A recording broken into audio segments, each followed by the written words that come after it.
Ok, je me suis rendu compte assez vite que le micro était pas ouvert. Hey, bonsoir tout le monde, ici The Gentleman 14 et bienvenue à ce nouvel épisode du Double Tour. Épisode 44, j'avais le chiffre à côté de moi, je l'ai pas vu. 44, où on a ce soir un beau petit review du Battletome Orruk Warclands. Et j'ai avec moi ce soir Yann de AOS Geek. Salut Yann, comment ça va? Super, toi Xav? Ça va très très bien, très content de te revoir sur le channel. T'étais venu un petit bout avec Vincent Pierre. Rassurez-vous, il n'y a pas de chicane entre Yann et Vincent Pierre. C'est pas qu'il voulait pas se voir la face à soir. Vincent Pierre sera présent la semaine prochaine pour venir parler du Battletome Stormcast. Donc, très hâte de l'avoir aussi sur le show. Bonsoir à tout le monde dans le chat qui sont là ce soir. Comment ça va, guys? Vaginator, Skullpoofy, Saline, Skullpoofy, qu'il va vraiment falloir que le show se trouve une trame sonore. On travaille là-dessus. Je ne peux nier ou confirmer. Yes. La vedette se fait désirer. Bon. On est là, guys. Faites-vous-en pas. Oh, Saline avec le resub pour 11 mois. My boy! Oh! That's it. 11 mois. Hey, bientôt 1 an. Ben, ça fait 1 an du show, ce mois-ci en fait, mais bientôt 1 an pour les subscribers, basically. D'ailleurs, je pense que ça fait 3 semaines que je le dis, mais plus de détails s'en viennent aussi pour une petite célébration de ces 1 an, donc restez à l'affût de ce côté-là. Comment ça va, guys? Quoi de neuf? Qu'est-ce que vous avez fait cette semaine niveau AB? Toi, Yann, je sais que tu ne fais pas du AB dans le sens traditionnel, mais as-tu joué des games? As-tu fait des choses relatives au AB? Yes, on continue à tester pas mal la V3. Puis ben, c'est ça, j'ai joué avec Vincent là, cette semaine. Je me suis fait un petit peu... Mes Ogres se sont fait éclater par son armée de Khorne. Il est arrivé avec une petite liste de Khorne qui est quand même vraiment, vraiment étonnante. Là. Il arrive à quelque chose. Khorne peut vraiment, vraiment surprendre en V3. Je pense qu'il tient quelque chose là. Il va falloir qu'il affronte. La prochaine étape, ça va être d'affronter mes Daughters of Khaine pour voir s'il est capable d'affronter du dur de dur. Mais jusqu'à date, ouais. Est-ce que tu as le droit de révéler qu'est-ce qui se trouve dans sa liste ou c'est un secret bien gardé? Écoute, je le sais pas. Je pense pas que ce soit un secret à ce point-là. Hein. Il n'y a pas de gros événements qui s'en viennent. Mais écoute, c'est dégueulasse. Là.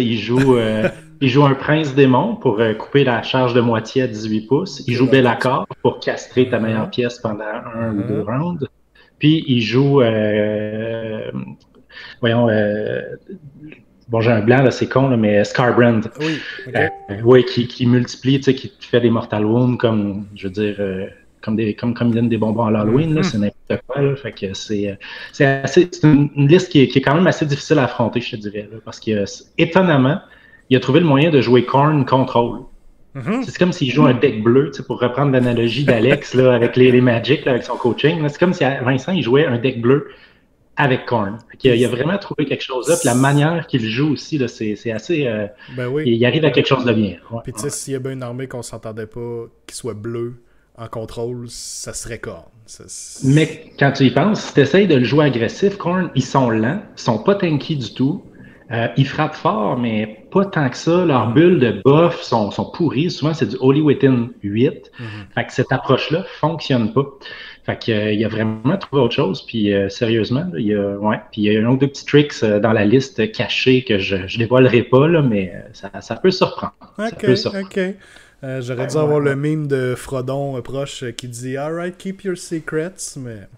Oui, c'est ça, exactement. Je ne vais pas révéler les secrets de Vincent. Sinon, écoute, Bi, il y a Vanessa qui est en train, on pourra peut-être les montrer tantôt. Je ne sais pas si elle t'a envoyé des photos, mais Vanessa est en train de travailler sur justement mon armée de Cruel Boys, dont on va parler tantôt. Donc, je suis pas mal content du résultat. J'ai les photos à l'écran à l'instant. Yes, j'ai vu ça là. On a le banner bearer, je me rappelle plus du nom exact. À l'écran en ce moment. J'aime beaucoup le scheme avec le bleu gloss un peu là, qui fait vraiment Warpaint là, sur leurs yeux, un peu partout sur leur ventre aussi. J'aime beaucoup ce que ça donne. Puis avec le vert, gris et tout, genre... Je pense qu'il y a un beau contraste là-dedans. Je trouve ça vraiment intéressant. Ouais, le concept un peu avec lequel est arrivé, c'est de la swamp. Fait que si tu regardes les bases, ça a Ouais. l'air de la swamp avec des branches, tout ça. La plupart des vêtements, tout ça, sont assez ternes parce que justement, c'est swamp, c'est la nuit, mais ils ont comme du glow dans le fond, là. Donc, leur war paint qu'ils ont mis sur leur visage, leur bouclier, ça glow. Puis il y a vraiment, c'est vraiment de la peinture glow in the dark, là. Fait que, c'est ça, c'est un peu le concept, là, On avec a des vraiment, c'est ça, on visages a vraiment le feeling qu'ils ont pris 2-3 champignons, qu'ils ont squeezés, puis que le jus, se le sont versés dessus. Là. Exactement, c'est ça. En toute propreté, ouais. Très cool, très cool, très très beau. Puis, tu sais, tu vas avoir une armée comme ça, là, ça se prépare tranquillement. Là. Yes. Ok, ok. All in avec les ouais. Cruel Boys. Pas Big All One, in avec les Cruel Stalling Cruel Boys. Purement Cool Boys. Purement Cruel Ouais. Boys. Ok. Juste l'élite. J'aime ça, j'aime ça. Ça va Yeah. être très belle armée, très hâte de voir ça sur la table. Félicitations à Vanessa pour son beau programme. Son beau programme étant un beau paint scheme. Très, très beau. Alright, ça c'est beau. Y a-tu du monde dans le chat qui ont peinturé cette semaine? Qui ont fait un peu de hobby ou quelconque? Moi, j'ai pas peint non plus, mais j'ai reçu des pièces de décor que je peux peut-être vous montrer. J'ai des arbres ici. Basically, je me prépare à faire un nouveau display board. Je veux up mon game un peu sur un display board. Donc, j'ai des genres d'arbres ici commandés de Dark Fantastic Mills. J'ai aussi 2 autres arbres ici qui sont un peu plus nurgly, je dirais. Là. Ils ont un peu de pu à l'intérieur ou quelque chose comme ça. Donc, on va patenter quelque chose. Et, bien entendu, tout en subtilité, pour ceux qui s'y attendaient pas, je vais jouer très probablement une armée du chaos. Donc, j'ai mon icône du chaos qui va aller aussi sur le board. Là, fait que j'ai bien hâte de patenter tout ça ensemble. On va finir par faire de quoi avec ça. Donc, Nice. pas de hobby à proprement dit, mais ça se prépare. Ça se prépare. Setting the foundations, comme on dit. À part ça, guys, Jungle Dominic dit que je suis pas le seul à avoir choisi la peau bleue pour les Cruel Boys. Ben, je pense que c'est un excellent choix. Ça va vraiment faire ressortir. Je pense que c'est sûr que le traditionnel c'est vert habituellement, mais je pense que ça fait un beau contraste. La peau est verte turquoise que Vanessa venait rajouter. 50 Shades of Green. J'ai peinturé mon sous-sol. Ah, ben, good job, Imaginator. Le meilleur hobby qui soit. J'ai peinturé mon sous-sol. C'est toujours mieux que d'avoir un plafond pas fini. Hein? Je me demande de qui on parle. Je ne nommerai pas de nom ce soir. Ben, c'est ça. On le dira pas. Kev est pas là. On nommera pas son nom. J'ai fait les 3 Hobbits, Sam, Merry et Pippin de Lord of the Ring. Oh, nice, ok, j'aime ça. J'aime bien les modèles de Lord of the Ring. Il y avait le Ant qui était sorti récemment, que je trouvais quand même cool aussi. Ça aurait pu faire un bon Tree Lord en Sylvanette. Là. Je retombe dans les mini quand ce sera fini. Ouais, c'est cool, c'est cool. J'ai fini d'imprimer les décors Swamp qui vont aller avec mes Cruel Boys. Oh, ok, nice, nice. Faire un petit display board ou bien c'est pour une table? Alright, cool. Oh, je dois un petit hydrate. By the way, guys, si vous faites un peu de hobby ce mois-ci, by the way, on a toujours le concours Paint to Glory en collaboration avec le Bastion. Je vais remettre ça à l'écran immédiatement. Boum et boum. Paint to Glory, guys, pour le mois de septembre. Donc, c'est très, très, très simple. Vous avez un projet en cours, vous êtes en train de peindre un modèle. Envoyez-nous des photos lorsque ce sera terminé. Et si vous les avez achetés au Bastion, parce que vous pouvez m'envoyer des photos quand même, puis on va les présenter sur le show pour motiver les gens à peindre. Mais si en plus vous les avez achetés au Bastion à partir du 1er septembre, eh bien, vous courez la chance de gagner votre achat en prix, en carte cadeau finalement. Tout ce que vous avez à faire, c'est de participer. Donc, un tirage doit être fait. Et en plus, ceux qui sont sub au channel ont une chance additionnelle sur leur soumission de leur choix, parce qu'en fait, vous pouvez envoyer autant de soumissions que vous voulez. Il n'y a pas de limite. Il y a quelqu'un qui dit que le gars à gauche est sexe en salle. Agar 89. Donc, t'as déjà un fan, Yann. En tout cas, j'ose croire que c'est toi le gars à gauche. Là, malheureusement, pas de love pour le gars à droite. Mais qu'est-ce que tu veux? Je suis pas mal sûr que c'est toi qui est à gauche. De face comme ça, mais non, à l'écran, c'est toi qui es à gauche. Je m'attendais pas à des commentaires comme ça depuis que j'ai rasé ma barbe. Je sais ce que ça allait donner, là. C'est correct. OnlyFans. Son OnlyFans, ok, ouais. On est rendu là. On a On trouvé est rendu ton là. OnlyFan, Yann. C'était pas P.O. Savard avec sa moustache qui était supposé d'aller sur Oui, OnlyFans. oui, oui, oui. Ben, j'attends encore. Moi, j'ai fait le pitch tout. J'attends qu'il me donne des nouvelles, mais regarde. Je veux pas le presser non plus. Je veux pas le presser non plus. Fait que, guys, envoyez-nous vos soumissions pour le Paint to Glory. J'ai un autre surprise qui sera là au début du mois prochain pour venir présenter les soumissions avec moi. J'ai très très hâte. Ça va être très très cool. By the way aussi, je le mentionne rapidement, mais il y a le Battlezone qui a été annoncé à Québec. Donc, un tournoi, un 4 en 1, je dirais. Là, ça va se passer le 2 octobre à Québec. Donc, c'est un tournoi de 40K, Age of Sigmar, War Machine ou Warma Horde. Je sais plus c'est lequel des deux. Et Marvel Crisis Protocol. Donc, si ça vous intéresse, tous les détails sont sur Facebook. Ça va être cool. On est déjà une bonne gang pour EOS. Là. Si je me trompe pas, la moitié des billets étaient déjà vendus. Puis je pense qu'il en restait même juste 8 à la fin, là, sur 24 joueurs. Là. Puis ça, c'était hier ou avant-hier. Là. Fait que ça s'est peut-être encore vendu. Fait que ça vous tente de venir faire une journée de tournoi à Québec avec plein de prix. Puis ben, ça se peut que vous jouiez une partie désagréable contre moi, mais ça...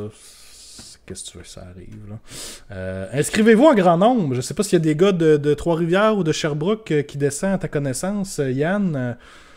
Je pense pas, j'ai pas entendu. Là. C'est sûr, de Sherbrooke, c'est un bon 2h30 de route. Là, fait que pour une journée de gaming, c'est un petit peu, plus exigeant. Surtout que Vincent et moi, on va au Red Harvest GT à Toronto le 24 octobre. Fait que, ouais, on va peut-être être un petit peu plus tranquille avant, là, question de organiser notre temps. Cool, très cool. Ouais, ça va être un beau tournoi et tout, le Red Harvest. Est-ce qu'ils ont descendu à 5 parties finalement, à 5 rounds finalement? Oui. Oui, c'est ce que j'ai entendu. Là. Alex pourrait peut-être confirmer. Il est plus en communication avec l'organisateur, là, mais je pense qu'il a descendu à 5, là, un 3-2. Là. Ouais, c'est ça, parce qu'il avait fait un genre de sondage, finalement, là, dans leur groupe Facebook l'autre jour, là, savoir qu'est-ce que les gens préféraient suite à du feedback là, au niveau du nombre de parties. Là. Puis je pense que 5 parties semblait être la bonne majorité. Je pense que ça fait du sens aussi. On n'a pas eu le Players Pack encore, là, fait okay. On va en savoir plus prochainement. Ouais, j'imagine que ça va être, parce que c'est bientôt, c'est presque dans un mois, quand même. Players Pack devrait sortir prochainement, effectivement. J'espère. Ouais, je vous le souhaite. Vaginator qui dit s'il y a des crinqués du Saguenay, je vais monter. Nice, très nice. Ah ouais, crinquez-vous, guys. Come on. On va avoir une belle journée et une belle soirée aussi, parce qu'il y a une petite soirée qui se prépare en même temps. Agar demande, sais-tu si le code QR est requis pour le Battlezone? À ma connaissance, il ne l'est pas. Moi aussi j'ai été surpris puis je m'embarquerai pas dans tout ça, mais ça a l'air que ça se passe à Valcartier là, sur la base militaire. Ça a l'air que ce n'est pas requis et ça a été demandé d'être confirmé et reconfirmé, donc moi aux dernières nouvelles on m'avait dit que ce n'était pas requis. Eh ben c'est coudonc. De toute façon ils vont vous avertir si jamais ça change. Yes, donc ça s'en vient ça le 2 octobre. Alright. On va tout de suite rentrer dans le sujet du jour, parce qu'on a un bon sujet du jour aujourd'hui. Il y a du stock. On va passer à travers le Battle Tome Auric Warclands. Comme je disais tantôt, Stormcast va venir la semaine prochaine. Cette semaine, on va se concentrer sur les peaux vertes, ou les peaux bleues dans ton cas, Yann. Je ne vais pas discriminer quand même. Là. Je pense que c'est vert turquoise. Oui, si je suis daltonien en plus, moi. Fait que j'ai le droit de me tromper, ok? Mais oui, cette semaine, on va parler de ça. On va faire le tour un peu du Battle Tome. On va parler surtout des habiletés en général. On va faire le tour de ce qu'on trouve intéressant, moi comme Yann, ainsi que les War Scrolls. On passera pas chaque War Scroll nécessairement scruter à fond chaque règle, chaque ligne de texte. Mais on va quand même vous parler de War Scrolls intéressants, de combos intéressants qui nous viennent. Là. C'est sûr et certain. C'est de la peinture de face le bleu. Mais une chance que Vanessa est là pour nous remettre à la bonne place. Moi, je serais mêlé là, avec toutes les couleurs qu'elle utilise. Je comprendrais plus rien. Alright, ça c'est down. Ça c'est down. Et on embarque. vite de même, Yann, si je peux avoir tes pensées un peu plus high level, vite comme ça, qu'est-ce que tu penses de ce Battle Tome-là qui est sorti? Ben, tu sais, c'est sûr que c'est dur de se faire une opinion sans avoir le Battle Tome en main pour vraiment, tu sais, pouvoir prendre le temps de passer d'une page à l'autre, puis commencer à bâtir des listes, puis tout ça. Mais j'ai quand même eu accès, bon, comme un peu tout le monde peut-être, à une version semi-piratée de photos du Battle Tome qu'on n'arrive pas à tout bien lire, mais on a l'essentiel. Puis il y a des chaînes qui ont déjà fait des reviews aussi, là, fait que, tu sais, des men's read de Battle Tome. On a quand même eu accès à pas mal de choses. Écoute, j'ai eu, je te dirais que c'est assez partagé. Hein. Je pense que les joueurs Bone Splitters pleurent. Sérieusement, je pense que les Bone Splitters ont passé au Nerf Bat de manière monumentale. Les Iron Jaws s'en sortent pas si mal. Il y a des ups, des downs, peut-être un petit peu plus de downs que de up, mais c'est assez risqué, je trouve, de se prononcer pour l'instant. Puis les Cool Boys, écoute, je pense qu'ils ont fait vraiment quelque chose d'intéressant. Là. Ça va être une armée. Il n'y a rien de brisé dans ce Battle Tome-là, dans le sens que je pense pas que ça va venir défier le top méta facilement. Mais je pense qu'une fois bien joué, une fois bien maîtrisé, il y a vraiment quelque chose à faire avec cette armée-là, là, a priori. Je suis d'accord avec toi. Je suis d'accord avec toi, puis je suis d'accord que je pense que on va en parler, mais je pense que Bone Splitters sont les plus perdants en tout et partout. Iron Jaws, si tu veux frapper fort. Cool Boys, si tu veux être tricky, avoir des petits tricks, vraiment, il y a des choses très, très, très intéressantes à faire avec l'armée. Et sans oublier Big Wa aussi, qui je pense qui va être très intéressant à jouer. Principalement un mix d'Iron Jaws et de Cruel Boys, mais il y a peut-être quelques petits héros là, Bone Splitters qui pourraient avoir leur place quand même malgré tout. Ça a quand même changé pas mal Big Wa, mais je pense que ça va être encore un choix intéressant là, à venir. Là. Ouais, mais c'est plus la même mécanique tout à fait, là, Big Wa. On accumule encore des points, mais ça a vraiment été retravaillé là, alentour de tout ça. Là. Yes. Fait qu'on va se lancer tout de suite dans les habiletés d'allégeance. On va commencer justement avec les Cruel Boys. Donc, une chose qu'on peut dire tout de suite de ce Battle Tome-là, et la chose est vraie aussi pour Stormcast, c'est que les Battle Tomes de 3e édition qui vont s'en venir ont été simplifiés.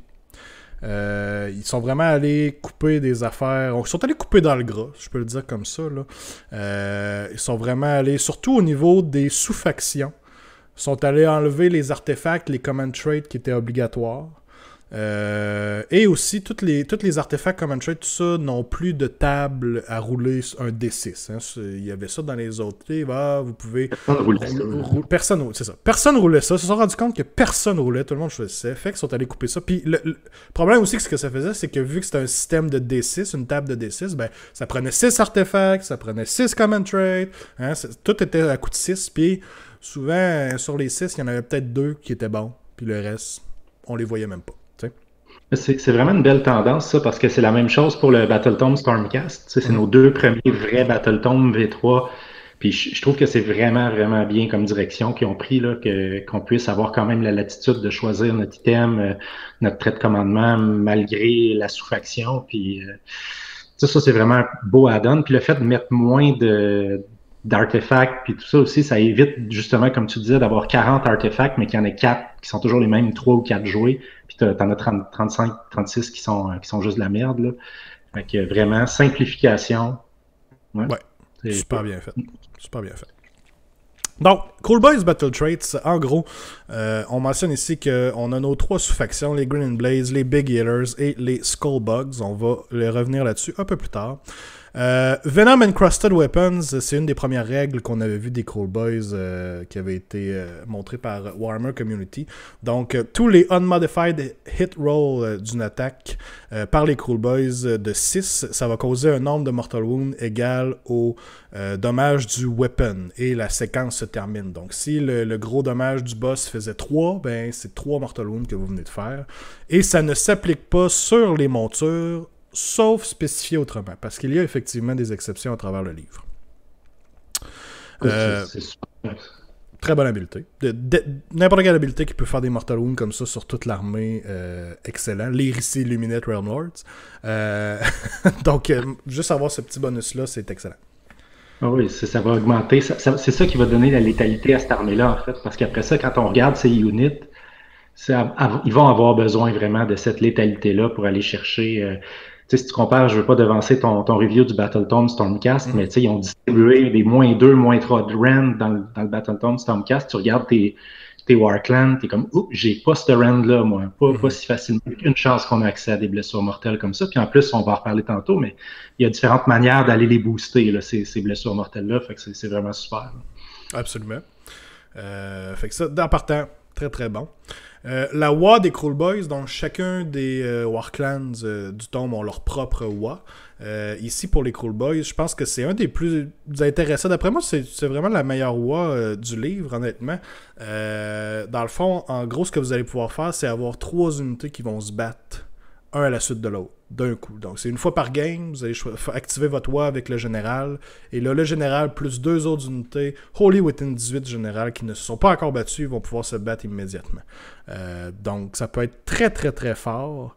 On le sait, des habiletés qui permettent à des unités de se battre un à la suite de l'autre. Là, on pense à Iron Jaws, qui avait une façon de le faire aussi quand il tuait une unité, ou le vieux Tyrants of Blood de Khorne, où chaque Bloodthirster pouvait se battre un à la suite de l'autre aussi, qui était très très très bon.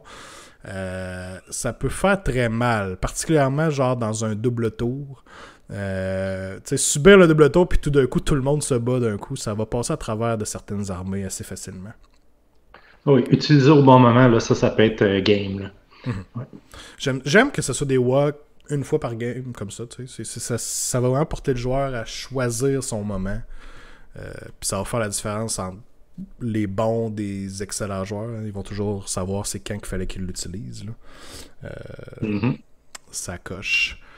Ensuite, on a les Dirty Tricks. Donc, on tombe dans des affaires un peu plus techniques. Après avoir reçu leur command points, mais avant le premier tour, vous allez pouvoir choisir l'un des Dirty Tricks suivants. Donc, on a Noisy Racket, qui est basically enlever 1 au Wound Rolls pour les attaques faites dans le premier Battle Round aux ennemis. On a Lethal Surprise, qui transforme des pièces de terrain en des terrains lethal. Finalement, ils vont pouvoir vous faire des 6 mortels si vous finissez trop proche. On a mon préféré, Disappearing Act, qui est vraiment intéressant. Vous allez rouler 3 dés pour chaque 4+, vous laissez une enemy unit sur le battlefield qui n'a pas été reinforced. Et dans le fond, pour chacune, vous allez pouvoir... En fait, vous roulez, puis si c'est plus haut que la wound characteristic, l'adversaire doit enlever cette unité-là et la mettre en réserve. Et là, elle doit arriver dans le premier movement phase et doit être set-up wholly within leur territoire et à plus de 9 pouces d'une unité ennemie. Quand même des choses intéressantes à faire avec ça, là. C'est un beau trick. C'est un beau trick qui va nous let down des fois, parce qu'au départ, tu roules 3D, il faut que tu roules des 4+. Fait que tu peux ne pas enrouler, tu peux enrouler juste un. Puis après ça, pour chaque 4+, tu choisis une unité, puis il faut que tu battes sa caractéristique de Wound. Fait que contre certains adversaires, c'est inutile ou plus difficile. Fait que ça marchera pas tout le temps, mais enlever les écrans, moi je vois ça, t'enlèves les écrans de l'adversaire en partant, ou s'il y a des petites unités de tireurs qui sont pas renforcées, t'envoies ça, qui manque de portée, fait qu'il peut pas faire son mouvement pour amener ses tireurs à portée à son premier tour, fait que t'enlèves ça, il est obligé de les redéployer entièrement dans sa zone. Fait qu'il y a des petits tricks le fun. Puis comme il arrive à la fin de la phase de mouvement, tu peux faire perdre un tour de magie. Tu peux faire perdre un tour de magie. Mais là, c'est plus difficile pour la magie parce que ça prend faut battre la caractéristique de Wand, là. Fait que c'est choisir un mage. Faut que ce soit un mage qui n'a pas beaucoup de Wand. Ça va être un gobelin. Ouais, c'est ça. Mais de manière circonstancielle, il y a des petits trucs à faire. El Wario, resub pour 7 mois. Merci, Mister. Thank you. Puis l'affaire justement d'enlever les screens aussi, je trouve ça super intéressant. Parce que bon, il y a des gens qui pourraient dire il va juste remettre le screen où il était. Mais tu l'as mentionné, il faut que ce soit à plus de 9 pouces d'une enemy unit. Et c'est à la fin de ma movement phase. Donc moi, si j'ai rapproché des unités assez proches parce que je me prépare justement à charger qu'est-ce qu'il y avait d'important à l'arrière du screen, il pourra pas remettre son screen. Donc il y a vraiment des façons d'aller faire des trous, on peut le dire comme ça, là, dans la défense de l'adversaire puis de frapper à la bonne place ensuite. Je pense que c'est quelque chose qu'on va voir souvent, moi. Puis, tu sais, c'est aussi, je trouve ça intelligent quand est-ce qu'on choisit le Dirty Tricks, ce qu'on va faire. Dans le fond, c'est vraiment après que les CP pour le Battle Round a été pris. Ça veut dire après qu'on sait qui joue en premier. Mais avant de commencer le tour, ça veut dire que si l'adversaire, par exemple, on se retrouve à avoir lui le premier tour, puis que dans le fond, on voit que son jeu, ça va être de faire courir ses petites battle lines sur le front pour aller prendre des objectifs au tour 1. Si on réussit à lui en popper une ou deux, c'est un ou deux objectifs qu'il n'est pas capable de courir puis d'aller clincher au tour 1. Fait que ça peut avoir un impact assez important sur les points de bataille. Là. Fait que vraiment, c'est un beau Absolument. petit trick. Puis comme tu le dis, le timing est parfait parce que si on se rend compte que j'ai pas grand chose à faire avec ça, on va juste choisir un autre dirty trick à la place. Ouais, parce qu'il y en a un ou deux autres qui sont vraiment bons. Là. Le dernier qu'on n'a pas parlé, c'est Covered in Mud. Malheureusement, mon image ne le montre pas au complet. C'est 3D, puis pour chaque 4+, on choisit un friendly unit qui n'est pas un héros ou un monstre. Et je n'ai pas le reste de la phrase. Je sais pas si tu te rappelles qu'est-ce que ça fait exactement. En fait, la unit n'est pas visible à l'adversaire. Fait que je sais plus, là, c'est pas visible à l'adversaire s'il est à plus de 12 pouces de toi, je pense. Mais on s'entend au tour 1, ça va être difficile. Fait que en fait, ça te protège des units de tir ou de magie qui demandent le line of sight. Là. Fait que ça peut être pratique. Oui, souvent, je pense à protéger tes propres Bolt Boys, par exemple, là, que tu vas être certain qu'ils ne se fassent pas shooter off the board. Eh bien, tu peux faire ça sur eux, en espérant qu'ils restent là. Excellent trait d'allégeance pour le moment. Oui. Oui, puis ce qui est le fun, c'est que tu as des décisions à prendre. Puis des décisions à prendre en fonction de qui t'affronte. Il faut savoir lire le scénario, l'adversaire, choisir ton dirty trick, ce qui va être le plus payant à ce moment-là. C'est le fun quand tu as des décisions à prendre. Tu sais, que tu sens que la game, tu as un certain contrôle sur le tempo de la game. Ça te donne ça. Fait que je trouve qu'ils ont réussi à rendre l'idée, avec ces règles d'allégeance-là, l'idée du côté Dirty Tricks, justement, là, qui voulait donner aux Cruel Boys, qui sont cunning mais brutal, plutôt que brutal mais cunning. Donc, ouais. Très good. Très in-lore avec eux, j'aime ça. Yes. J'aime ça. Vous me voyez passer vite parce que le document n'est pas nécessairement dans le bon ordre, mais on va parler tout de suite des sous-factions pour les Cruel Boys. Il y en a 3. On commence avec les Green Blades, qui sont, selon moi, très intéressants. Ça ressemble un peu au Disappearing Act, pas au Disappearing Act, mais au Dirty Trick qu'on vient de parler. Donc, si vous êtes des Green Blades, au début en fait, dans le premier Battle Round, les units ne sont pas visibles au modèle ennemi s'ils sont plus de 12 pouces. Donc, déjà là, votre armée au complet est protégée contre le Alpha Shooting à plus de 12 pouces. Ce qui est pas rien quand même. Beaucoup d'Alpha Shooting ont du range à 24-30 pouces. Là. Je pensais aux unités Stormcast, certains des weapons de Caradron. Il y a beaucoup de choses qui tirent, qui veulent être loin pour vous tirer dessus. Donc, ça peut faire une grosse différence au premier round. Oui, dans un méthode de tir, ça peut être intéressant. Absolument. Deuxième, les Big Yellers, qui selon moi, d'après moi, on va voir beaucoup de Big Yellers sur la table. On ajoute 3 pouces au range caractéristique des Missile Weapons. Donc, tous les Missile Weapons, on pense tout de suite aux Bold Boys ou au le Beast Skewer. Ouais, c'est ça. La grosse foutue arbalète. Et en plus, à chaque fois que vous tirez, vous pourrez rouler un des trolls pour une des attaques faites avec ces units. On sait que c'est des profils d'attaque qui n'ont pas beaucoup d'attaques, donc de pouvoir en rerouler un, souvent quand même un bon value. Là. Et je pense qu'il va y avoir des armées avec genre 18 Bolt Boys là, qui vont être en Big Yellers comme ça, parce qu'en plus deviennent Battle Line. Ça vient régler pas mal de problèmes de l'armée et vous avez une bonne puissance de frappe, puissance de tir en fait avec ça. Là. J'ai vu une liste, le gars en avait mis 24.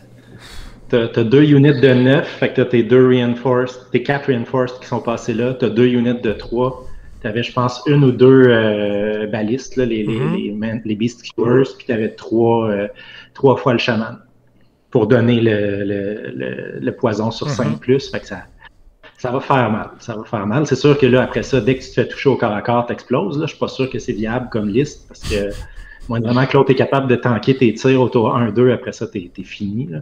Mais non, il y a quelque chose d'amusant, puis pas de screen non plus. Là, fait que, ouais, c'est ça. De mémoire, les Bolt Boys ont-tu 18 pouces de range?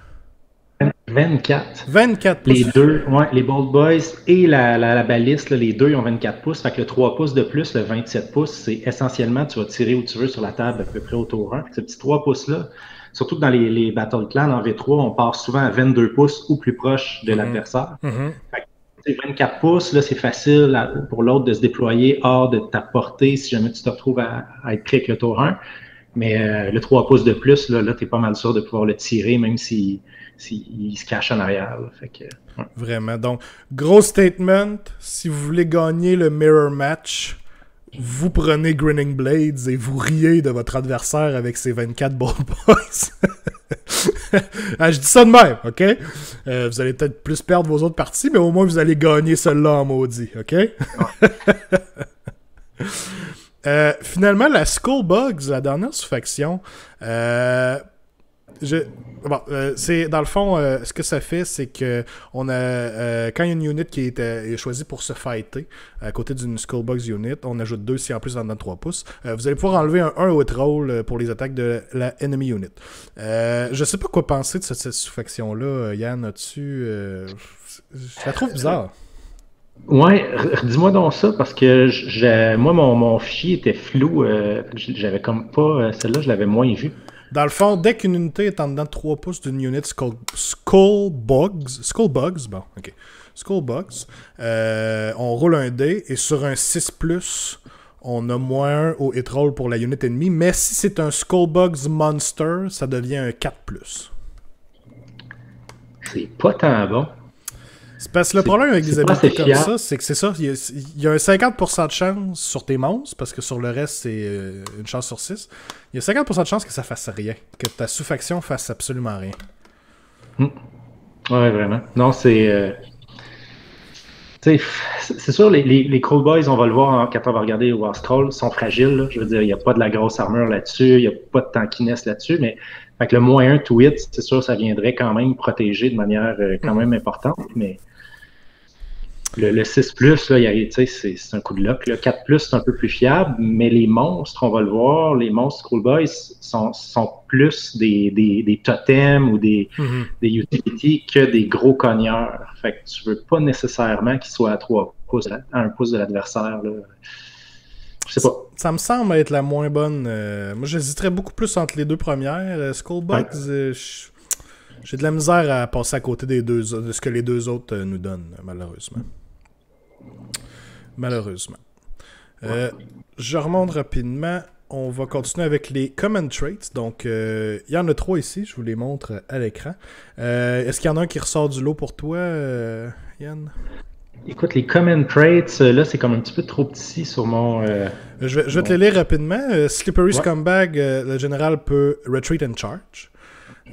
Toujours utile. Toujours mais ton général, ça va rarement être un gros cogneur. Sauf si tu joues peut-être le Slum Drake. Je sais pas. C'est des artefacts, c'est des command traits qui vont juste sur les Killaboss, Natchaboss et Breakaboss. Donc, il faut quand même utiliser juste... Généralement, ça va être les cogneurs des Cool Boys. Ouais, ok. Fait que peut-être celui là sur l'espèce de gros chat, là, ouais, lui, il cogne pas pire. Là. Il a 8 attaques à 2 de dommages. Là, fait que 10 pouces de mobilité. Pourquoi pas? Super Sneaky, si le général est sur le battlefield au début du premier battle round, avant de déterminer qui a le premier tour, vous pouvez choisir une unit Cool Boys et la set up again n'importe où sur le battlefield à plus de 9 pouces des enemy units. Je pense que c'est la meilleure des 3, celle-là. Ok. Je veux dire, tu replaces une unité gratuitement n'importe où. Ça, moi, je pense que ça vient corriger des erreurs de déploiement. T'sais, des fois, si on se fait avoir, des fois, ça arrive au déploiement, on a une crampe au cerveau, on déploie mal une unité ou l'autre fait un trick, tu corriges ton erreur de déploiement ou tu surprends l'autre. Des fois, c'est replacer tes tireurs. Replacer 6 ou 9 crossbows pour viser la grosse cible adverse que tu voulais mettre down au tour 1, ça peut être payant. Oui, je suis d'accord avec toi. Le dernier, Ignanis, dans le fond, c'est un bodyguard save qu'on donne au général sur un 4+, donner une wound à une unit à côté. Donc, je suis d'accord avec toi que Super Sneaky, vraiment, vraiment très intéressant, mais je pourrais voir aussi là, le Retreat and Charge dans certaines listes. Là. Un Retreat and Charge, C'est vraiment l'une des meilleures habiletés de Age of Sigmar qu'on peut avoir, honnêtement. Là. Pouvoir se repositionner comme on veut et rentrer en combat où on veut. J'hésiterai entre les deux. Oui. Pas Sneaky est super bon au début, mais ton Slippery Scumbag va être bon tout au long de la game. Fait que c'est dur choix. Mais c'est sûr qu'il y a des choses à faire avec. Surtout si t'as une armée qui veut prendre le premier tour, qui est très low drop, ben, tu peux tout de suite décider de deep strike une unité et d'avancer le reste de ton armée proche aussi. Il y a quelque chose à faire, je pense. Ah, c'est clairement. Ouais. Artefact pour les Cruel Boys. On en a 4. Honnêtement, je les ai lus rapidement. Il n'y a pas grand-chose.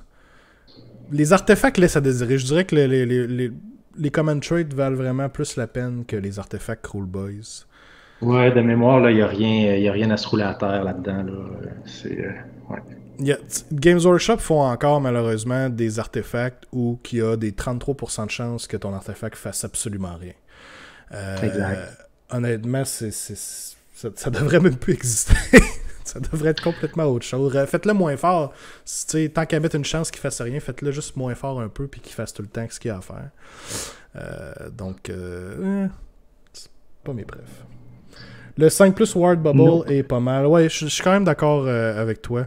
Le Mark's Eye Pebble, c'est dans le shooting phase seulement, par contre, mais au moins, vous êtes capable de vous protéger encore plus avec un Ward Save de 5+. Là. Donc, effectivement, c'est pas mauvais. C'est probablement un des premiers que je prendrais. Oui, je pense que c'est le meilleur. C'est le plus safe qui va être utile. Tu sais, dans un tournoi, là, je pense que c'est celui qui a le plus de chances de trouver utile. Là. Et justement, encore une fois, contre les Alpha Strike, désolé Alex, mais tu sais, contre des Alpha Strike, la bulle de 12 pouces, ça te permet de mettre pas mal d'affaires à l'intérieur de ta bubble là, au tour 1 pour encaisser un petit peu plus les caradrons ou les luminettes. Moi, je suis pas désolé, Alex. Moi, je suis pas désolé. OK. Je vais le dire tout de suite. Fait quoi, même juste prendre l'Amulet of Destiny, oui, c'est juste le bearer, mais il va avoir son 5+ ward tout au long de la game. Alors qu'ici, c'est juste une fois par game. Et seulement dans la shooting phase. Oui, pour toutes les unités alentours, mais... dur à dire. Alright. Iron Jaws. Iron Jaws ont quand même changé. Des choses qui ont changé pas mal. Je veux dire, le corps de l'armée a pas changé. C'est quand même les Iron Jaws veulent vous rentrer dedans le plus rapidement possible, être en combat et vous faire mal, très très mal. Okay? Ça a pas changé. Tantôt, Xav, faut pas oublier de revenir au spell des Cruel Boys parce qu'il y en a 2 ou 3 qui vont être particulièrement désagréables. T'as raison, on va faire les spell lore ensemble, les 3 spell lore ensemble. Oui, le spell lore des Cruel Boys est... Mouah. Donc, Iron Jaws, rapidement, ils ont leur propre WA. Donc, ça a changé. Hein? La WA des Iron Jaws avant était plus une attaque selon le nombre de units que vous alliez autour de vous. Il y avait une façon aussi d'avoir même plus 2 attaques. Là. Je pense que c'était au moins 10 unités là, en tout et partout. J'ai pas le nombre exact. Là. Mais c'était quelque chose dans ce style-là. Faut savoir que Iron Jaws ont perdu Mad as Hell, donc le +1 de charge à grandeur de l'armée a disparu. Ils l'ont plutôt retrouvé dans leur WA ici. Donc maintenant, la WA des Iron Jaws, une fois par game, quand tu l'utilises, +1 à la charge de toutes les Iron Jaws units sur le terrain, et +1 au rend caractéristique des melee weapons pour toutes les Iron Jaws sur le terrain aussi. Pour le tour où vous avez besoin de rentrer dans le tas et de faire mal, ça va être excellent. +1 de rend va être excellent. Iron Jaws ont déjà accès à en masse de rend 1, du rend 2 et même du rend 3 à certains endroits. Donc de transformer votre rend 2 en rend 3 et votre rend 1 en rend 2, c'est très très très value. L'impact statistique est monstrueux. Quand tu fais du Math Hammer avec ça, là, ton rend de plus rendu là, il y a un gros impact. Là. Ça, c'est clair. Puis, tu sais, surtout qu'ils ont perdu un peu de rend, en fait, les Iron Jaws sur certains trucs. Les Hard Boys ont plus de rend. T'as raison, les Hard Boys ont plus de rend maintenant. Fait que là, puis c'est pas une unité qui sature énormément non plus, là. Fait que je pense que c'est 3 attaques chacun, mais t'en as pas tant que ça. Fait que ça sature pas. Fait que le petit rend 1, là, au bon moment, va vraiment venir leur donner le punch qui va leur manquer autrement. Là. Effectivement. Mighty Destroyers est encore là. A eu droit à un petit nerf, par contre. Fonctionne sensiblement pareil, sauf que lorsque l'unité est en dedans de 3 pouces d'unité ennemie, elle peut faire un pile-in move, mais ne pourra pas attaquer. Donc, c'est sûr que c'est un nerf en ce sens-là, mais je dirais que habituellement, la meilleure utilité de Mighty Destroyers, c'est pour le move. Quand vous êtes à plus de 12 pouces d'enemy unit, je pense que c'est la façon d'utiliser la plus forte. Pas dire que se battre une fois de plus dans une autre phase n'était pas mauvais. Était pas bon, plutôt. Mais on n'a pas perdu quand même la façon primaire, je dirais, d'utiliser cette habilité-là. Donc, ça va être encore très, très bon. Et finalement, Smashing and Bashing, donc même chose qu'ils avaient. Si vous réussissez à détruire une unit avec une Friendly Iron Jaws unit, eh bien vous en avez une autre qui ne s'est pas battue encore, qui va pouvoir se battre immédiatement, et ainsi de suite, ce qui peut donner des longues chaînes, finalement, où que toutes vos unités se battent les unes après les autres. Si ça arrive, ça va bien. Là. Si tu détruis des units une après l'autre comme ça, c'est que ça va bien. J'aime ça, cette habilité-là, parce qu'il y a toujours un choix à faire aux joueurs à Iron Jaws. C'est est-ce que je viens de charger mon Mokrocha là, puis je viens de charger des cochons là. Mon Mokrocha est genre dans un, je sais pas moi, Archéon, tu sais, n'importe quel autre héros qu'il faut qu'il meure. Puis mes cochons, je les ai envoyés dans une petite battle line.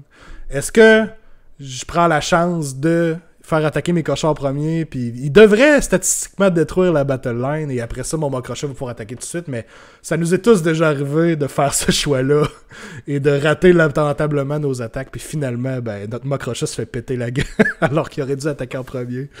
Il y a comme un petit risque à prendre là-dedans, j'aime bien ça. Ouais, c'est toutes des décisions. C'est tout ce qui t'amène à prendre des décisions comme ça fait partie du plaisir du jeu. Ouais. Alright, les Common Traits. Donc, Common Traits ont été séparés en 2. Il y en a 5. Il y en a 3 qui sont seulement pour les Megaboss, 2 pour les Wizards seulement. Donc, pas très compliqué.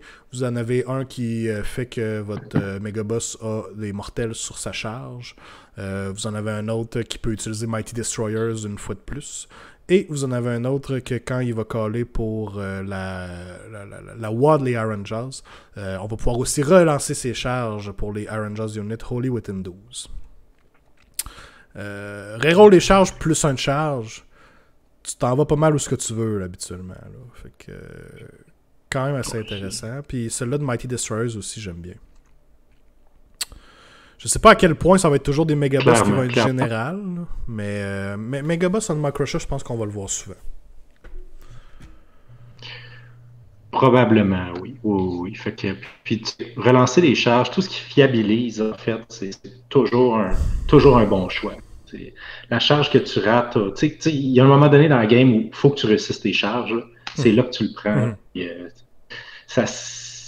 C'est qu'on le voit pas nécessairement parce que ça se peut que tu la prennes puis finalement tu n'as pas besoin de relancer ta charge, tu as réussi, mais sur un tournoi de 5-6 games, cette fiabilisation-là, elle peut vraiment faire une différence. Jungle dit le Megaboss à pied va être pas mal joué aussi, je pense. D'après moi, on va le voir plus souvent qu'il était vu avant, effectivement. Ouais. Il n'y avait pas vraiment de raison de le prendre avant, malheureusement. Mais là, je pense qu'effectivement, on va le voir plus souvent aussi.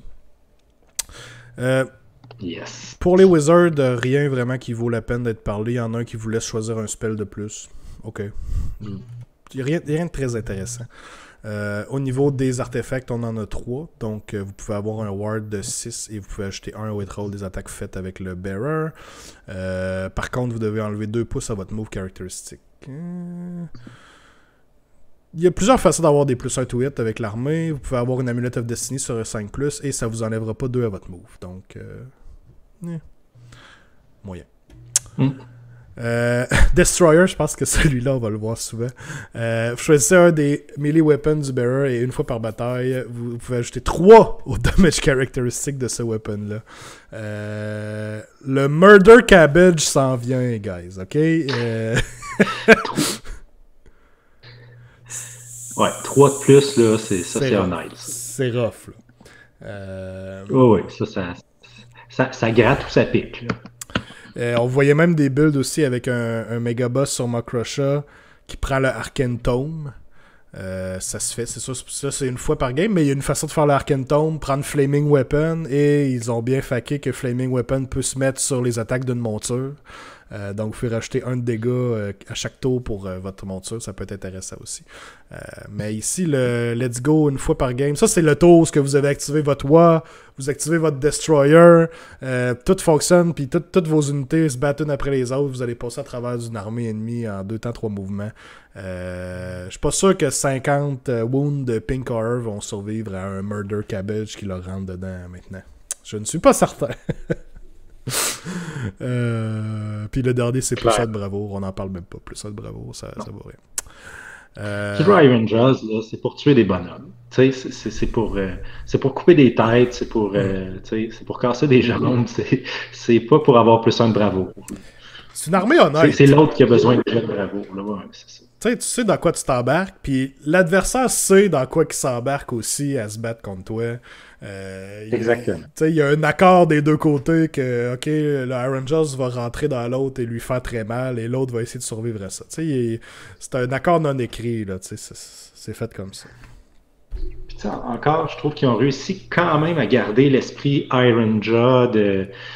Tu sais, si tu veux jouer une armée qui avance, qui charge, puis qui cogne fort quand elle charge, tu as les ressources pour le faire. Ça va rester, je pense, une des bonnes armées de corps à corps, de purement corps à corps, là, du genre, je traverse le champ de bataille, je te rentre dedans, puis je te casse les dents. Je pense qu'ils vont encore être capables de bien le faire, donc ça, c'est vraiment le fun. Un champ de bataille qui a rapetissé. Exact. Avec Mighty Destroyers, ils peuvent facilement se rendre de l'autre côté du board, tour 1. Avec plusieurs unités, des cochons, même les brutes aussi peuvent se rendre assez rapidement dans votre face. Yes. Good, on passe à Bone Splitters. Avant... J'ai apporté ma boîte de Kleenex si jamais quelqu'un veut pleurer. C'est pas vrai, avant que tu te mettes à pleurer, Yann, on va aller finir les sous-factions des Iron Jaws qui ont changé aussi quand même pas mal. Donc, Iron Sons, Bloodtooths et The Choppers. Iron Sons, au lieu de donner une habilité gratis comme ça, ont plutôt une command ability propre à eux. Donc, c'est la command ability qu'ils avaient avant, là, à la fin de la Enemy Charge Phase. En fait, je pense que c'était pas une command ability, je pense que c'était juste une habilité qu'ils avaient. Ils pouvaient l'essayer. Dans le fond, vous allez pouvoir essayer une charge sur une enemy unit, mais il faut que vous soyez à plus de 3 pouces des autres enemy units. Donc, c'est très très bon comme command ability, honnêtement. Là. Aller bloquer des unités qui s'en allaient ailleurs, peut-être, ou vous pouvez changer pas mal de choses. Oh, ici, ça, c'est comme un command pour être rusé, mais brutal, plutôt que brutal, rusé. Fait que, on est un petit peu dans la saveur Cool Boys, là, mais non, il y a moyen de bien jouer avec cette habilité-là. Ouais. Vraiment. Bloodtooth, ça va être pour votre sous-faction avec les Gore Gruntas. Donc, à la fin d'une phase... à la fin de la combat phase, en fait, les Gore Gruntas units qui se sont battus et qui sont en dedans de 3 pouces d'une enemy unit peuvent faire un pile-in move. Et ceux qui ne se sont pas battus, en fait, ceux qui sont plus en dedans de 3 pouces peuvent essayer de faire un normal move ou essayer une charge. Excellent aussi, s'assurer que nos unités retournent tout de suite dans le combat. Et des pile-in moves, c'est très très bon aussi. Des fois, ça peut faire la différence entre il vous manquait un modèle à mettre sur l'objectif pour le contrôler et soudainement, vous venez de pile-iner 3 pouces pour vous rendre. Surtout avec les nouvelles règles de pile-in très très simplifiées, on peut facilement pile-iner du côté qu'on veut. Donc, c'est quand même excellent. Ça peut te permettre des fois d'aller locker une autre unité qui, elle, n'était pas nécessairement engagée. Mais tu sais, tu pile-in, parce que là, on pile-in plus proche du modèle unité. Fait que des fois, tu peux aller juste faire un pile-in vraiment désagréable. Sérieusement, là, je pense qu'on va encore voir des listes de cochons, des listes assez purement, avec beaucoup de cochons. Donc, oui, c'est encore digne. Les cochons sont encore très bons. Ils s'en vont pas nulle part. Et finalement, The Choppers. Donc, quand vous utilisez l'habilité Violent Fury d'un Watch Hunter, vous pouvez choisir jusqu'à 3 units différentes de Brut ou Dart Boys, mais quand même. Ça m'impressionne pas parce que soudainement, on pourrait dire que cette habilité-là, j'aurais plus besoin de mettre 2 ou 3 Watch Hunters dans ma liste, mais soudainement, ce Watch Hunter-là devient priorité numéro 1 pour votre adversaire et il doit disparaître. Donc, d'après moi, on va encore voir des listes avec 2 Watch Hunters si c'est pas 3 de temps en temps. Parce que Violent Fury est encore juste une habilité qui arrive. Vous décidez de le faire et ça se passe. Donc, plus un dégât sur une unit. Puis le fait que ça soit restreint aux brutes, aux hard boys, je pense qu'on l'a dit. On veut que ça aille sur des cochons, on veut que ça aille sur des Mugcrusha aussi. Donc, je pense que c'est ma moins... je l'aime moins celle-là comparé aux deux autres. Ouais. Les cochons dans la liste Olimel. Oui. La liste Olimel. Il y a une liste Roma. On avait passé tout le nom là, des charcuteries. Là. Sausage Fest. Exact. Ouais, je sais pas, on parle-tu encore d'OnlyFans? Là, ou... Ça se passe. Gardez ça en note, tout le monde. Ok, ouais, c'est tout. Fait qu'on va remonter tout de suite aux Bone Splitters. Tu peux ressortir ta boîte de Kleenex, Yann. Je vais ressortir la mienne aussi. Ouais. Là, on verse une larme là, pour les joueurs Bone Splitters. Battle Traits. Bone Splitters ont gardé leur Warpaint. Donc, encore une fois, ils ont leur Ward de 6+. La WA des Bone Splitters a changé aussi. Dans le fond, à cette heure, quand vous utilisez la WA une fois par game, votre Ward Save devient un 4+, au lieu d'un 6+. Quand même, ça rend l'armée tanky. Oh, oui. Honnêtement, ça, c'est vraiment bon. Là. Il y a un tour où tu te dis, vas-y, amène-toi, essaie de me faire mal. J'ai pas peur. Tu sais, ils ont quand même les wounds. Pouvoir faire une unité de 30 Savage Orruk, c'est 60 wounds. Soudainement, dans le tour où ce que l'adversaire doit les bouger d'un objectif, ben vous décidez parfait, ils vont être sur un 4+ Ward Save. Ça veut dire que vous devez faire 120 wounds de dégâts pour tasser cette unité-là. C'est pas tout le monde qui va être capable de faire 120 wounds en un tour. Là. Nope.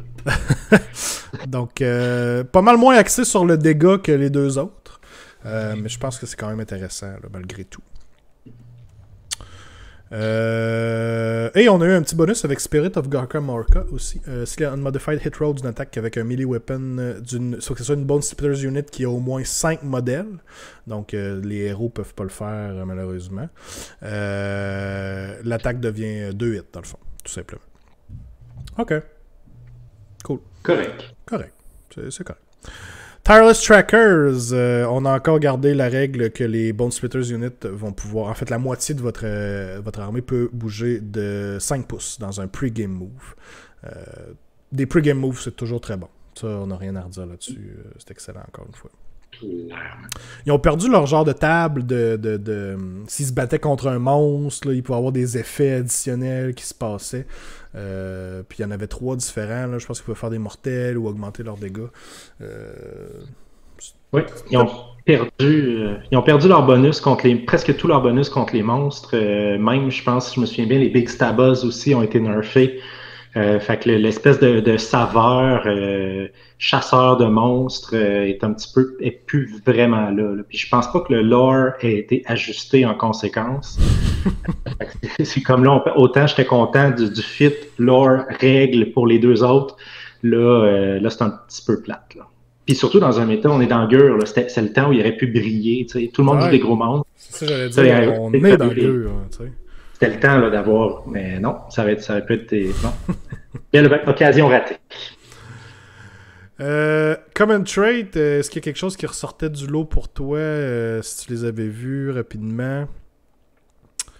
Honnêtement, pour les Wizards, pas grand chose de particulier. Un plus de spell ou bien avoir une commande à 24 pouces au lieu de 18 pouces. Puis des Savage Big Boss. Le seul avantage d'avoir un Savage Big Boss dans votre liste, c'est que il est encore moins bon qu'avant, mais il a descendu de points. Donc, vous pouvez avoir un petit héros comme ça qui coûte pas très cher. Puis, je pense qu'il est rendu quoi, à 65 points? Quelque chose comme ça. Il est dans le coin de 70, là, c'est de la fameuse. Mais tu sais, il fait rien. Il fait rien, absolument rien. En fait, il donne des command ability, là, je veux dire. Ouais, tu sais, les génériques. Ouais, donc celui-là, le monster qui est là, c'est quand lui il se battrait, on n'utilisera pas ça. Même chose pour le général, c'est weapon. Le seul que vous allez prendre, c'est Great Hunter. Si votre général fait partie de votre armée, ben votre Tireless Trackers, vous pouvez bouger de 8 pouces au lieu de 5 pouces, qui est excellent. Donc c'est pas mal un Savage Boss avec Great Hunter, que si vous voyez un Savage Boss, ça va être ça. Il n'y a pas d'autre raison de le prendre malheureusement. Donc au moins on le voit un peu comme une taxe pour avoir accès à cette à Great Hunter, donc l'attaque c'est pas si cher maintenant, au moins ils ont rendu son War Scroll moins bon, fait qu'ils ont descendu ses points. Fait que I guess que c'est un win, si on peut le voir comme ça. Mais en même temps, tu vois ces traits-là, tu compares aux deux autres qu'on a regardés tantôt, là, des Cool Boys et des Iron Jaws, tu vois qu'ils jouent pas au même jeu. Non. Triste, très très triste. C'est là que Ouais. les Kleenex, guys. Yes. Les artefacts. 3 pour les héros et 2 pour les wizards, encore une fois. On en a un pour se healer de D6 Wound. On en a un pour rouler sur un hit roll ou un wound roll pour une attaque faite par le bearer. Encore une fois, on n'a pas de héros très cool en combat. Puis les glowing tattoos. Cela est quand même intéressant, glowing tattoos. On ajoute 2 au wall roll pour le bearer. Ce qui veut dire que dans le tour où vous utilisez votre Big Wolf, vous pouvez avoir un héros qui est quand même sur un 2+ ward save. Il mourra pas, là. Fait que... Un peu de protection, mais tu sais, c'est super balisé, là, c'est un tour. Fait que c'est bon, là, mais c'est pas rien pour te faire gagner des games de manière fiable. Effectivement.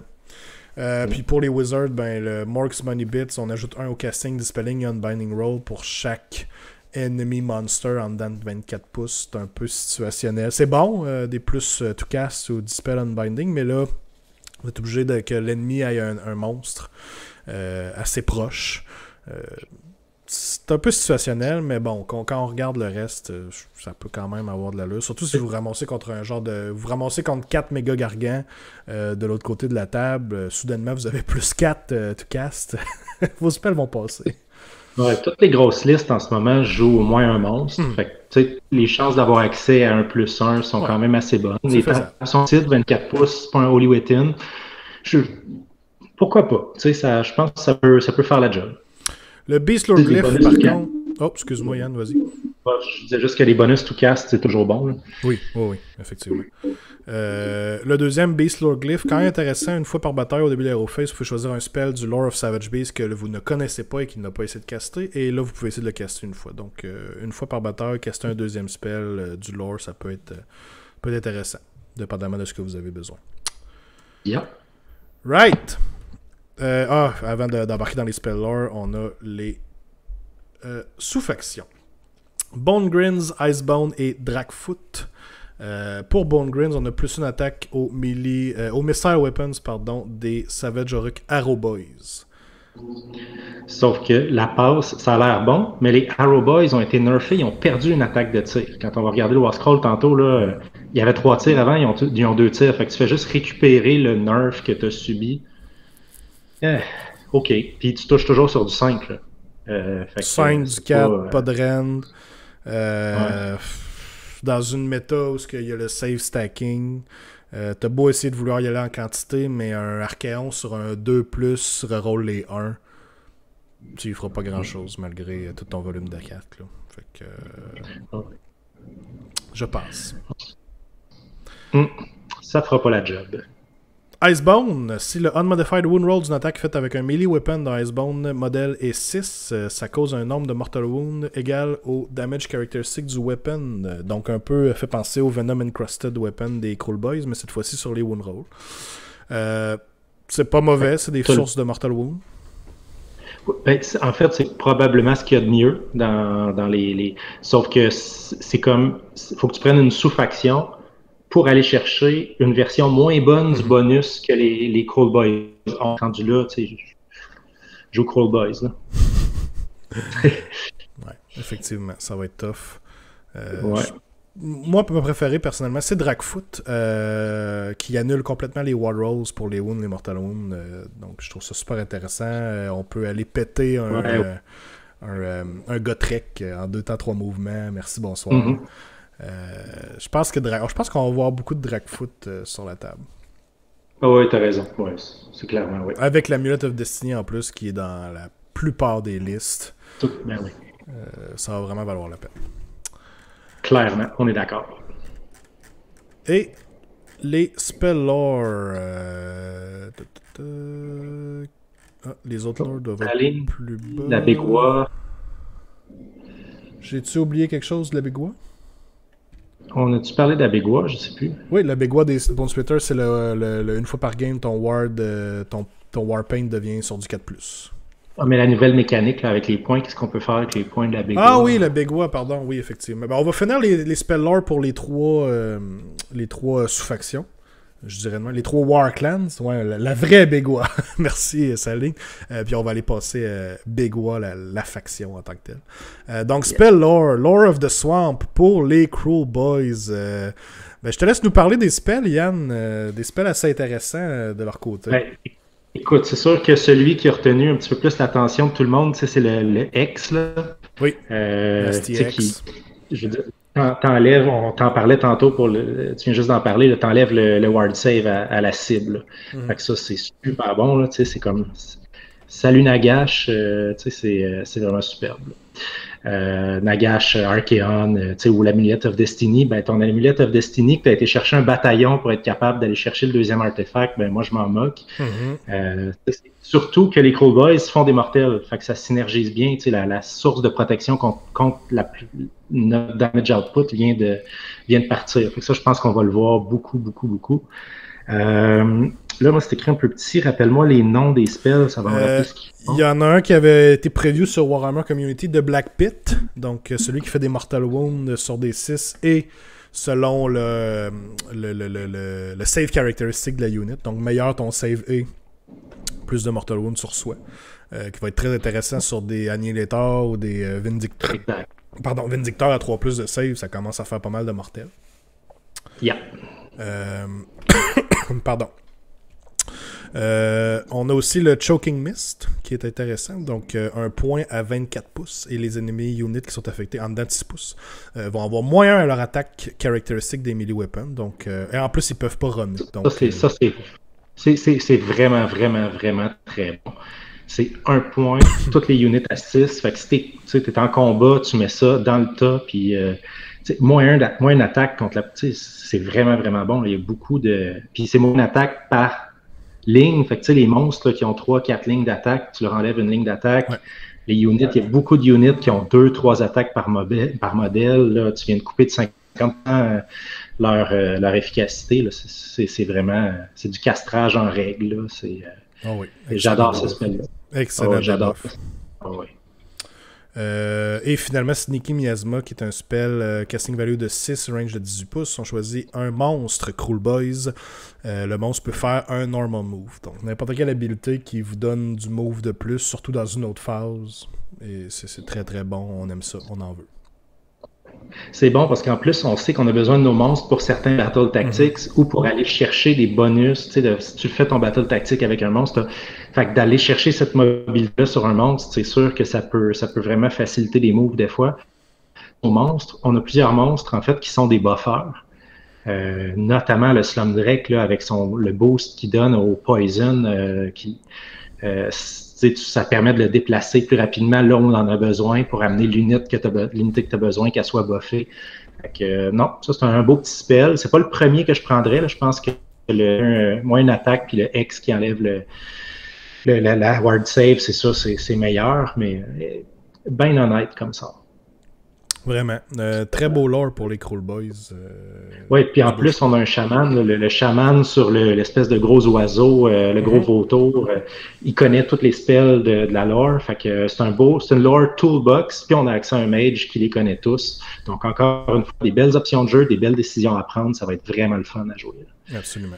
Absolument. Gobsprak, je pense. Hein, c'est la version named qui connaît toute le lore. Yes. Exact. Gobsprak. Alright. Lore of the Weird pour les Iron Jaws. Foot of Gork qui fait son retour. Donc, casting value de 10. Quand même. Iron Jaws ont accès à des plus to cast, mais c'est un casting value de 10 quand même. Donc, vous allez faire D6 mortels sur une unit et vous roulez un dé sur un 4+, vous continuez à faire D6 mortels et ainsi de suite. Donc, ça a un gros potentiel de dégâts.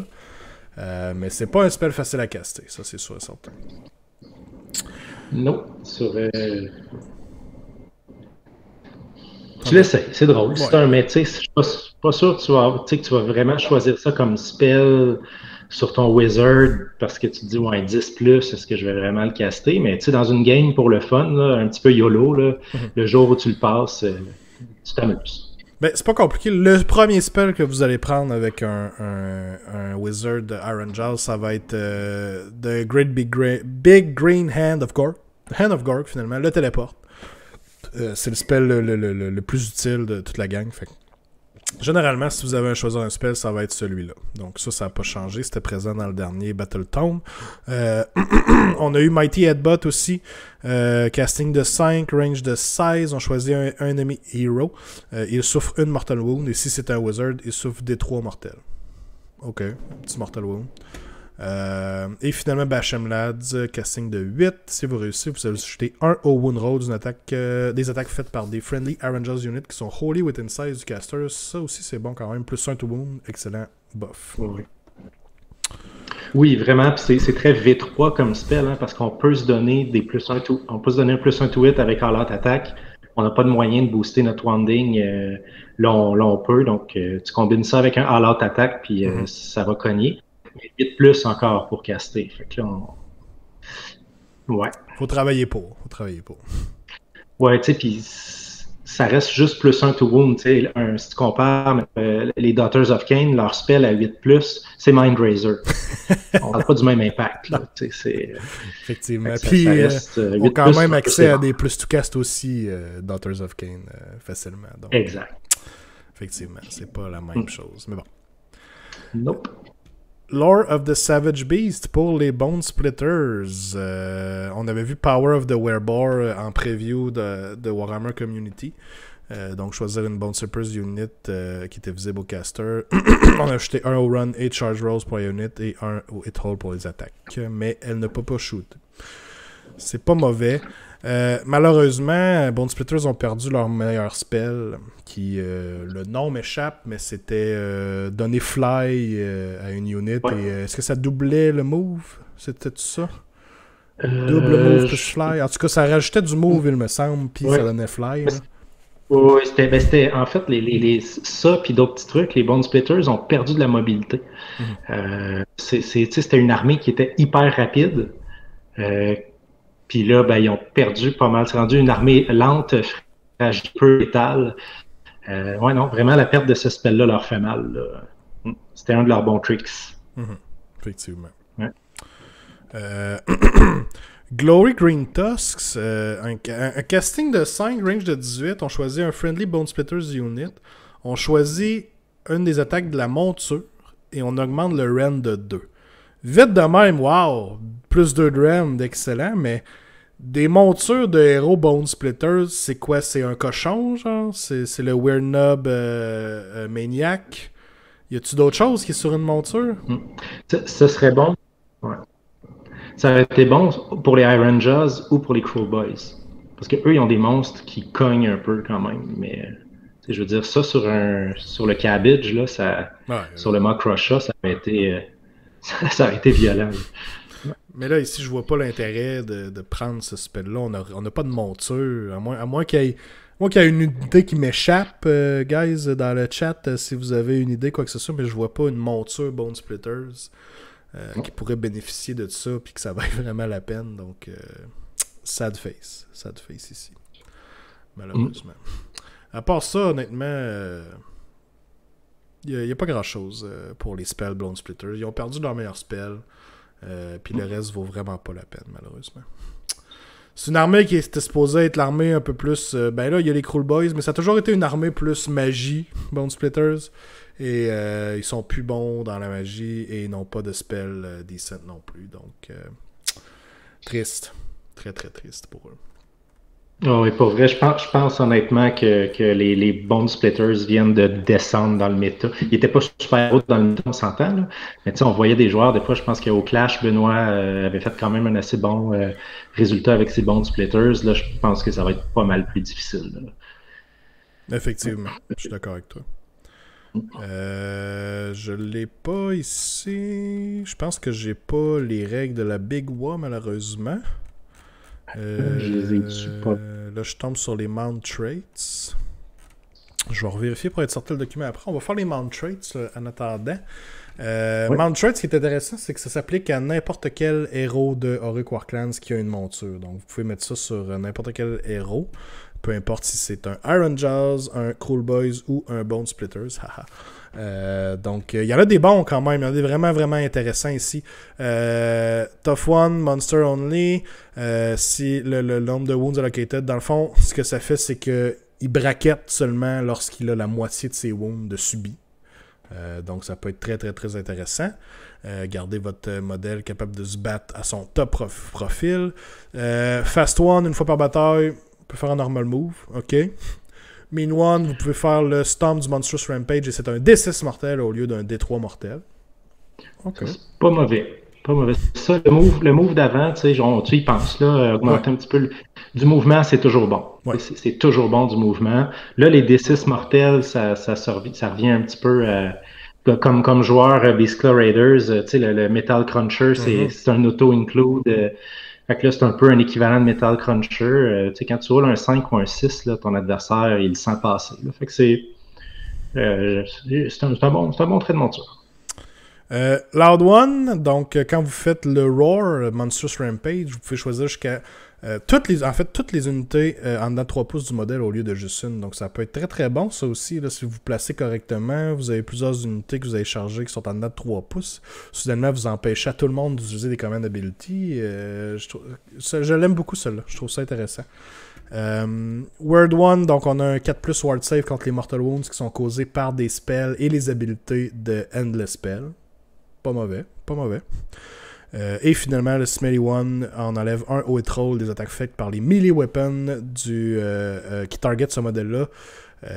Si elle n'a pas fait if it has not made a charge move in the same turn. Donc c'est ça, si on n'a pas chargé, on en enlève un haut et roll. Ce qui est quand même bon aussi. Ouais, c'est pas. Il y a plusieurs bons choix. Après ça va dépendre de ton méta, de ton monstre, de comment tu prévois utiliser ton monstre. Exact. Si tu veux, comme je disais, les Cruel Boys, c'était un petit peu plus totem. Peut-être que tu vas aller chercher le moyen to hit. Peut-être que tu vas aller chercher le mouvement. À Iron Jaw, probablement que tu vas aller chercher les Mortal Wounds ou le mouvement. Ouais, c'est des bons, honnêtement. Il y a plusieurs bons traits de monture. Rien de cassé, mais des bons traits de monture. Accessible à tous, même les named characters peuvent prendre un mount trait, donc c'est quand même cool pour ça. J'ai retrouvé la Begwa. Je sais pas si on a le même document, mais ce serait à la toute fin, là, genre la toute fin que ça aurait été mis si toi et moi on a le même document. Non, je l'ai pas, fait que va falloir que tu nous le... Le Begwa, tu as différentes manières d'accumuler là, des points, là, mais ce qui est intéressant, c'est surtout comment les dépenser. Fait que pour 8 points, tu vas chercher un +1 de run roll pour une friendly auric unit. Pour 10 points, +1 de charge pour une friendly unit. Pour 12, tu as +1 de casting, dispel unbind. Après ça, pour 16, tu vas aller chercher un +1 to hit en melee weapon. Tu peux aller chercher un +1 to wound en melee weapon. Puis là, on est dans du friendly les friendly units. Là, le +1 to hit, +1 to wound, ça vise pas juste une unité, là, ça vise toutes tes unités. C'est vraiment bon. Puis la grosse habilité là, à 24, c'est à la start du combat phase. Tu as un aux attaques caractéristiques des melee weapons de toute ton armée. Puis à la fin, ouais, c'est ça, tu loses toutes tes wild points. Là, mais fait que c'est plus une attaque. Tu peux donner plus une attaque à toute ton armée, là, éventuellement. Est-ce que ça fonctionne encore que, bon, je suis rendu à 10 points, ben je débloque tous les buffs jusqu'à ce 10 points-là? Il faudrait que je relise ça, je me souviens pas, je l'ai vu. Ou s'il faut dépenser les points maintenant? Parce qu'avant, ça fonctionnait comme ça, on montait. Non, son cumulatif? On me mon document. On me dirait oui dans le chat. Fait que possiblement. Tu cumules. Ouais, ok, bon, ça serait resté. Oui, c'est ça, c'est gain de. Oui, c'est ça, c'est cumulatif. Ouais. Fait que généralement, le but, c'est de se rendre le plus vite possible à 20 pour avoir notre +1 to hit, +1 to wound, la grandeur de l'armée. Exact. Parce que à 24, si je me trompe pas, cette habilité-là, il faut que tu dépenses tous tes points Exact. Pour Ça, tu flushes ton. À 24, tu flushes. Mais c'est parce que si tu fais ça, c'est que tu dis, OK, là, avec une plus une attaque, je vais liquider. Là, Ouais, c'est un passé c'est quand tu as l'occasion de t'aider. Absolument, absolument. Mais non, c'est vraiment se rendre à 20 points que c'est vraiment bon. C'est vraiment bon. Puis tu sais, tu peux aller chercher, tu sais, juste en partant, si ton général est sur le champ de bataille à ta hero phase, tu as D6 points, puis ainsi de suite. Fait que ça peut monter vite. Cool. J'aime beaucoup Bégua. De par les War Scrolls qu'on va pouvoir amener, on en parlait tantôt, mais Gobsprak a accès à tout le lore des Cruel Boys, donc c'est déjà là une très belle addition pour avoir accès à des spells intéressants dans la Bégua. On va pouvoir avoir des unités Iron Jaws qui frappent fort, des unités Cruel Boys qui sont là pour débuffer ou nuire, être sneaky. Je pense qu'il y a vraiment de quoi d'intéressant à faire là, à travers tout ça. Saline dit celui que j'ai le plus hâte de voir, c'est le nouveau scroll de Gordrakk. On va en parler de Gordrakk tout à l'heure, effectivement. Rapidement, on a des Grand Strategies qui ont été... En fait, là, on a bien vu que Games Workshop vont sortir des Grand Strategies et des Battle Tactics pour chacun des Battletomes qui s'en viennent. Bon, à date, moi ça faisait pas tant mon affaire, mais à date, la plupart des Grand Strategies et des Battle Tactics sont vraiment mauvais comparé à ce qu'on peut faire dans les General's Handbook. Donc c'est pas tant un problème en tant que tel finalement. Mais bon. Honnêtement, je vous lirai pas les Grand Strategies qui sont ici. La plupart sont souvent très circonstanciel. Il y en a des pas mal plus faciles, selon moi, à faire dans votre livre. Ils sont allés un peu lore-wise. On sent qu'il y en a une pour les Bone Splitters, une pour les Crown Boys, une pour les Iron Jaws. Dans la vie même une, où c'est si vous jouez avec Kragnos, Gobsprak ou Gordrakk, il essaie d'y aller un peu plus avec le lore là-dedans, mais des fois, c'est compliqué, puis tu te dis pourquoi je prends pas juste une Grand Strategy du Core Book ou du General's Handbook. Juste pour vous donner une idée, le celle justement avec Kragnos, Gobsprak ou Gordrakk, c'est Crump and All, tu complètes ta stratégie si il y a moins d'unités ennemies, s'il y a moins d'unités ennemies à la fin de la bataille que tu as de units. Fait que c'est comme...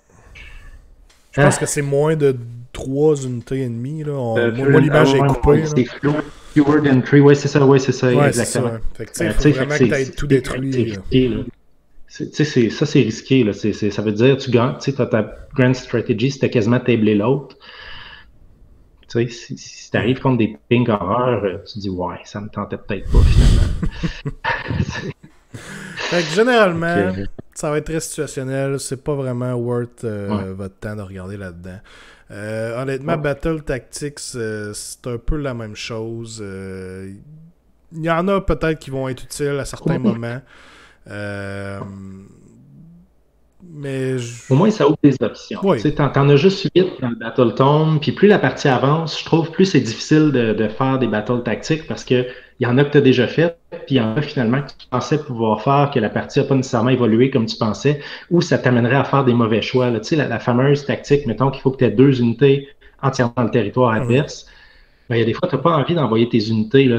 La game est serrée pour le contrôle d'objectifs. Fait que là, tu commences à manquer d'options. Plus que tu as d'options, plus que tu peux saisir des opportunités. Donc, mais c'est rien de cassé, comme tu le dis, là, même c'est très circonstanciel. Fait que c'est toujours bon. Vraiment. Alright. On passe au War Scroll. On passera pas tous les War Scrolls nécessairement du livre, mais on va passer sur certains les plus importants, je dirais. Kragnos, on va le passer vite. Il n'a rien changé. À part changer de point, là, il a monté quand même en point. Qu'est-ce que tu penses de la montée en point de Kragnos?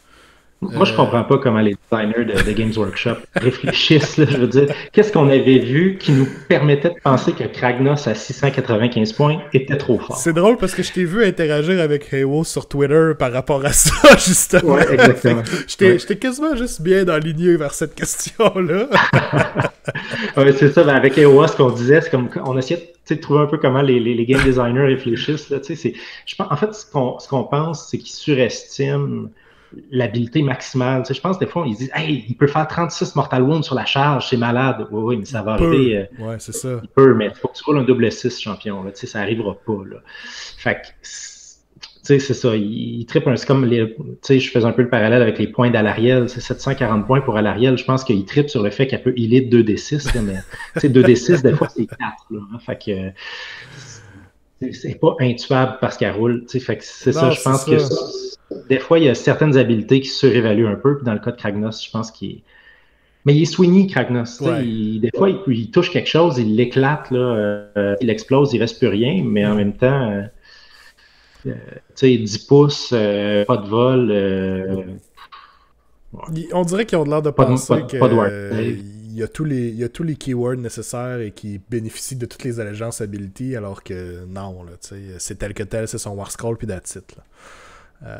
Fait que je pense pas que ça. Il était quoi? Il était 690 avant l'augmentation? Il était 695, il est rendu 720. 695. Comme tu le dis, il synergise avec rien. Même, en fait, il peut te faire des mortels, parce qu'à chaque phase, s'il a subi des dégâts, il crie puis il fait des mortal wounds à la ronde à ses amis et à ses ennemis. Donc, c'est vraiment un loner. Là. Malheureux pour les joueurs de Kragnos. Il est cool sa table, je l'aime bien, Kragnos. Je vais le jouer pour le fun, mais pas en compétitif. Alright, bye Kragnos. Gobsprak, The Mouth of Mork. Très intéressant. Vous avez les stats devant vous. 14 wounds, quand même un bon move de 14 aussi. Là, je passerai pas à travers de toutes ses attaques. Capable de se défendre en melee, mais il est pas là pour ça, honnêtement. Là. On le prend vraiment pour ses habiletés. On en avait vu certaines dans de previews. Là. On avait celui-là de Mark Cesno. Là, donc, à chaque fois qu'il y a une bind, le caster souffre D3 mortels. Et si vous avez unbindé sur un 10+, il va souffrir D6 mortels. Donc, vous pouvez facilement, des fois, genre tuer un petit wizard de l'autre côté qui s'y attendait pas. Puis ça se combine bien aussi avec son habileté, là. J'ai-tu le nom à côté? Oui, Screaming Mandrake, là, une fois par bataille, vous allez pouvoir utiliser 3D pour unbinder au lieu de 2d6. Puis le average de 3d6, c'est 10. Donc, généralement, en average, vous allez faire un d6 mortel une fois par game. Là. C'est bon, mais c'est une fois par game. Il faut que tu réussisses. Faut que tu... ça paraît bien sur papier, mais je pense qu'en partie, c'est pas si important que ça, je pense. C'est sûr, bon, ton 3D, tu l'utilises pour contrer un spell que tu veux vraiment pas qu'il passe, là, un Mind Razor, quelque chose comme ça. C'est bon, mais c'est juste une fois par partie. Là. Fait que c'est rien à se rouler par terre. Autrement, il n'y a pas de bonus pour caster ou dispel. Il casse, je pense, c'est 2 spells aussi. Là. Fait que c'est un level 2, mais pas de bonus. Fait que c'est pas...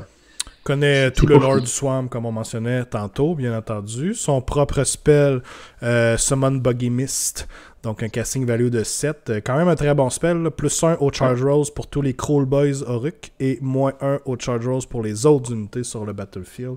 Faut faire attention parce que ce spell-là, en Big Wa, va heurter vos autres unités qui sont pas Crawl Boys non plus. Donc il faut quand même faire attention à ça. Mais en Crawl Boys, c'est excellent. Moins 1 à la charge.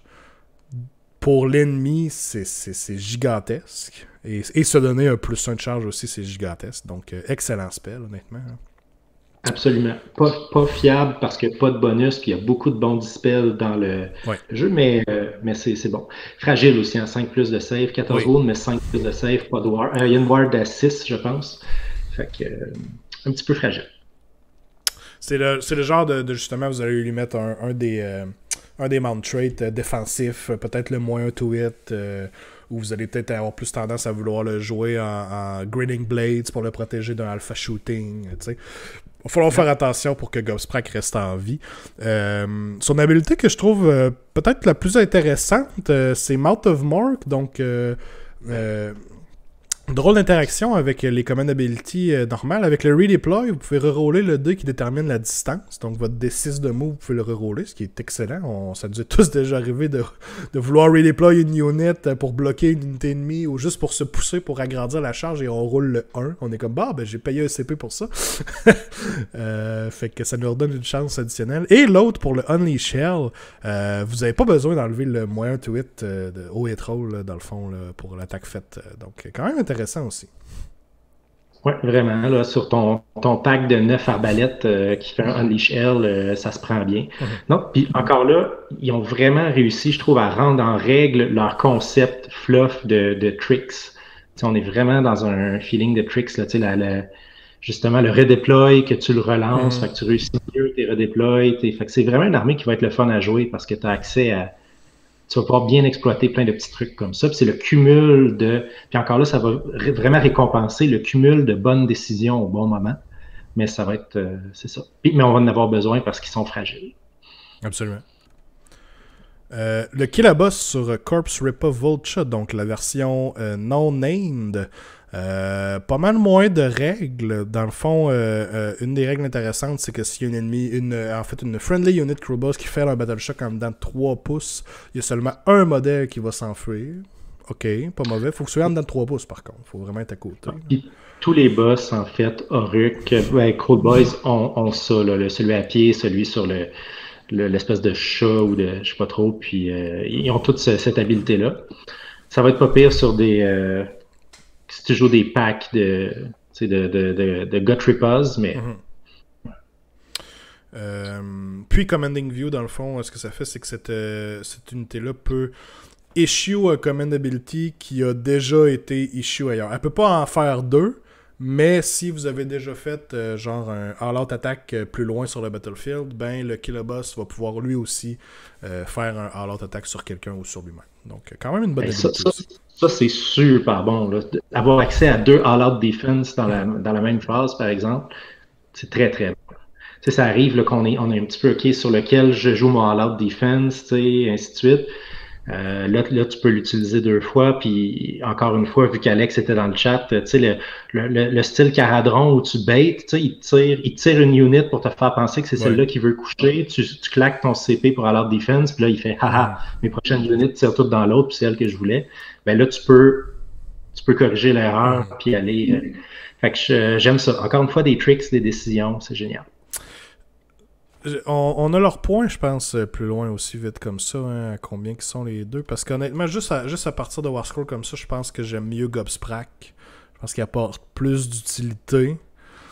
Si tu veux un monstre qui lit, là, qui a du damage potential, tu vas prendre un des autres monstres qui s'en vient là, au lieu du qui le bosse sur vos tours. Là. Ouais, il y a un gros beatstick là, qui est un petit peu plus.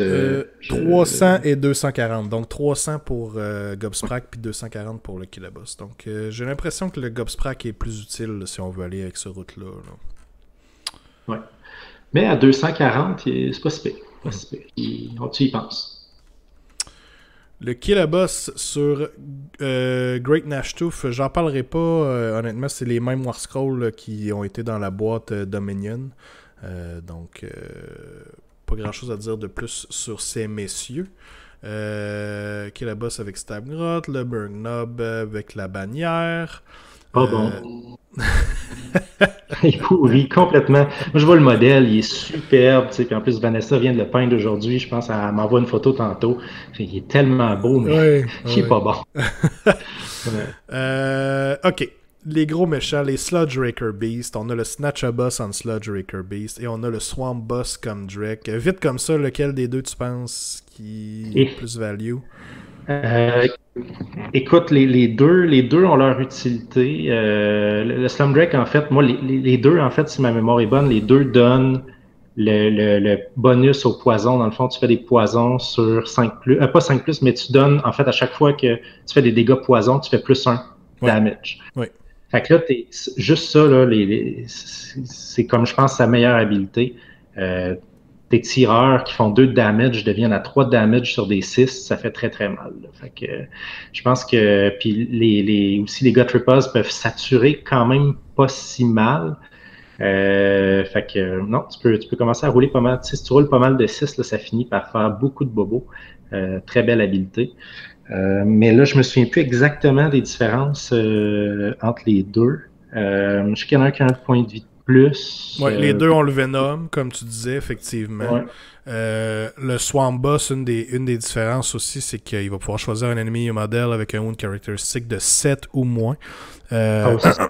Ouais, puis il n'y a pas besoin d'intendant de 3 pouces de la unit, puis on va rouler, on va rouler, je sais plus combien de dés ici, c'est Sur le 2D, 2D.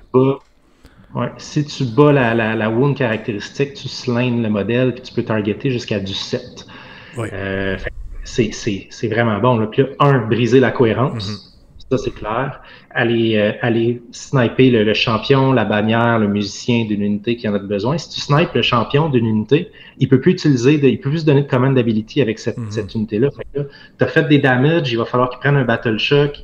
Tu tues son champion. S'il n'y a pas de héros à porter, il peut plus prendre de CP pour éviter le battle shock. C'est vraiment, vraiment. Tu peux faire encore une fois des beaux petits tricks avec ça, là, avec cette habilité-là. Puis, tu sais, je veux dire, même un modèle à 4-5 points de vie, c'est facile de rouler plus que 5 sur 2d6. Fait que tu peux vraiment faire mal. Là. Tu peux popper un ogre ou. Ouais. Vraiment, puis si vous cherchiez justement un monstre qui se bat et qui peut faire du dégât en combat aussi, juste leur bête là, avec du D3 plus 4 ou du D3 plus 3 de dégâts, ça commence à faire mal là, quand ça rentre dedans. 3 plus 2 plus rend 1, je crois. Ouais, c'est rend 1. Ça peut quand même être violent. Là. Donc, c'est des unités qui buffent vos autres unités alentours et qui peuvent très bien se défendre, faire la job eux autres aussi, parce qu'on s'entend que le Venom, ils l'ont sur eux aussi. Là. Fait que les Mortal Wounds qu'ils pourraient causer, puis ils l'ont bien dit aussi que c'est écrit où la monture, là, le Venom Encrusted Weapon, fonctionne sur la monture avec ces unités-là. Fait que là, quand tu roules un 6 sur ton tweet qui fait D3 plus 4, c'est D3 plus 4 mortels, plus une mortelle encore. Plus 1. Ça commence. Tu commences à le sentir passer, là, je veux dire. Oui. Non, c'est vraiment une belle bête de combat. Ça fait plus mal qu'un fucking Carnosaur. Correct. Oui. Correct, ça. Mais honnêtement, peu importe laquelle version vous prenez, je pense que la version que vous voulez, le name character ou pas name character, c'est peut-être plus selon les points qui vous restent ou selon une préférence personnelle, mais je pense que c'est des auto-include, un ou l'autre, dans des listes. Ils sont vraiment, vraiment très, très bons. Je pense que c'est un des joyaux du livre. Écoute, il cogne, il a un bon nombre de points de vie, il se déplace bien, il booste le poison, c'est super. Absolument. Le Swamp Color Shaman, puis il est très beau. Les modèles Cool Boys, honnêtement, wow. Swamp Color Shaman, Gut Rippers, rien de changé là-dessus.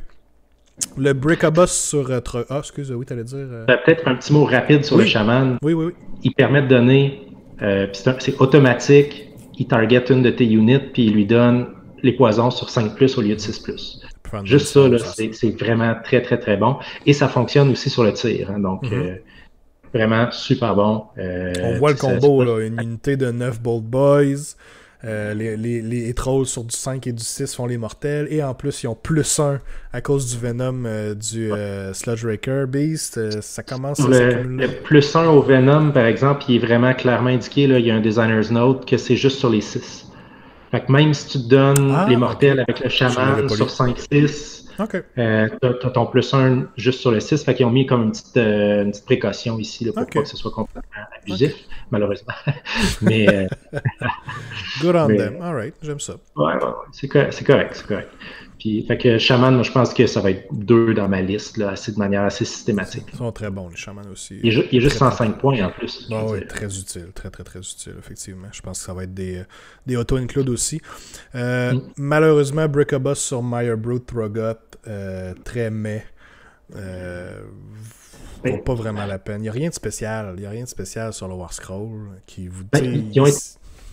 Ils ont été créatifs, tu sais, t'as quand même, il y a 4 attaques à 2 de dommages, mais tu peux lui faire des Mortal Wounds, des 3 mortels, puis chaque mortel c'est plus 2 attaques, fait que tu peux aller chercher jusqu'à 10 attaques.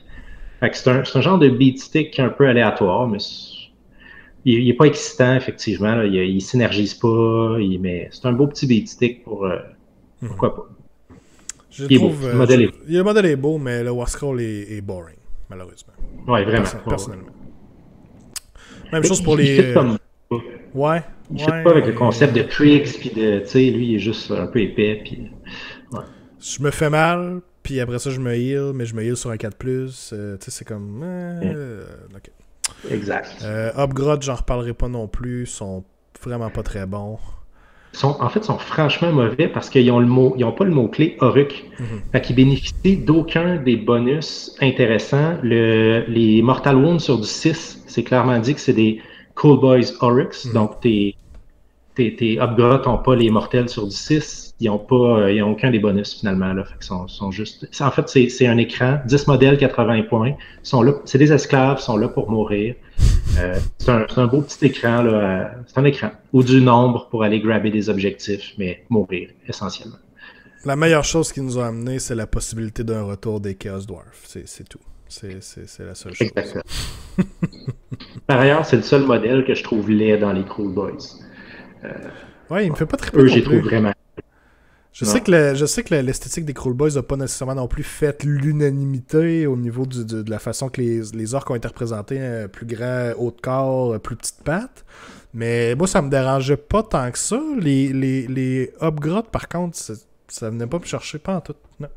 Non, t'as juste le goût de les botter. Tu vois, il y a Joe le prof dans le chat qui dit que c'est terrible parce qu'il aime vraiment le look des upgrades. C'est chacun leur goût. Mais t'as raison, Yann, ils ont réussi leur design. Si on voulait les botter, ben je pense que c'est bien réussi. Là. Il y avait peut-être Blood Bowl en tête quand ils ont construit. Là.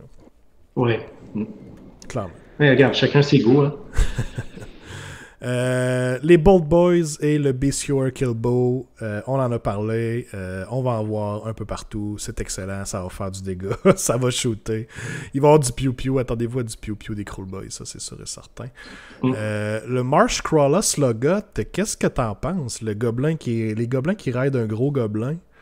Oui, qui est par ailleurs pas un monstre, il me semble qu'il n'y a pas le mot-clé monstre. Non, il n'y a pas le monstre. Malgré ses 12 points de vie, il tape pas tant que ça au corps à corps. C'est pas une bête. Il est 150 points. Fait essentiellement, c'est un totem.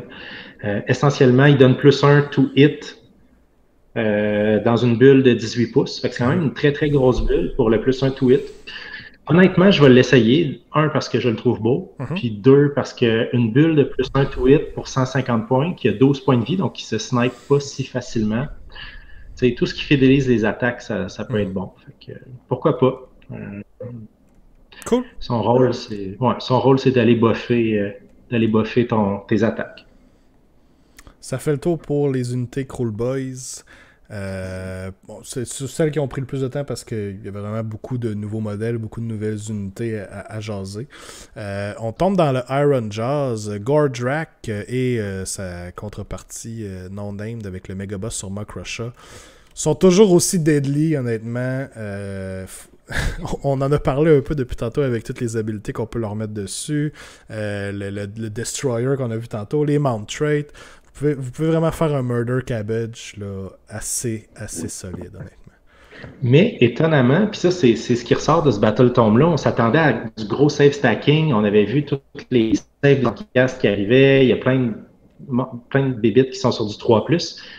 C'est tout du 4+, voire du 5+, les saves. Le Cabbage est sur 4+. Le Makrusha, fait que on s'attendait. Honnêtement, avant qu'il spoil ça, je m'attendais à le voir sur du 3+. Ben, il y a une façon de l'avoir sur du 3+, quand même. Oui. Mais il n'est pas nativement sur du 3+, il est sur du 4+. Ben, ça dépend du weapon que tu lui mets, dans le fond. Oui, c'est vrai. S'il est avec le Boss Chopper Rip to Fist, il va avoir un save de 3+ au lieu d'un 4+. Fait que je pense que tu perds 2 attaques. Mais tu gagnes un de save, ce qui selon moi vaut vraiment la peine quand même. Là. Vraiment, oui. Honnêtement, là, parce que tu tombes au fameux 3+, qui te laisse tomber sur un 2+ save, ignore le rend. Fait que c'est très très très important. Ça fait vraiment une grosse différence versus être sur un 4, tomber sur un 3, ignore le rend. Il y a vraiment une grosse différence entre 3 et 2. Là. Yes. Donc il y a vraiment de quoi faire, honnêtement. Ça fait mal, ça n'a pas changé, ça vous rentre dedans, ça va avoir des gros dégâts avec la Mount Trait, avec Destroyer aussi, vous allez pouvoir booster avec le +3 de damage.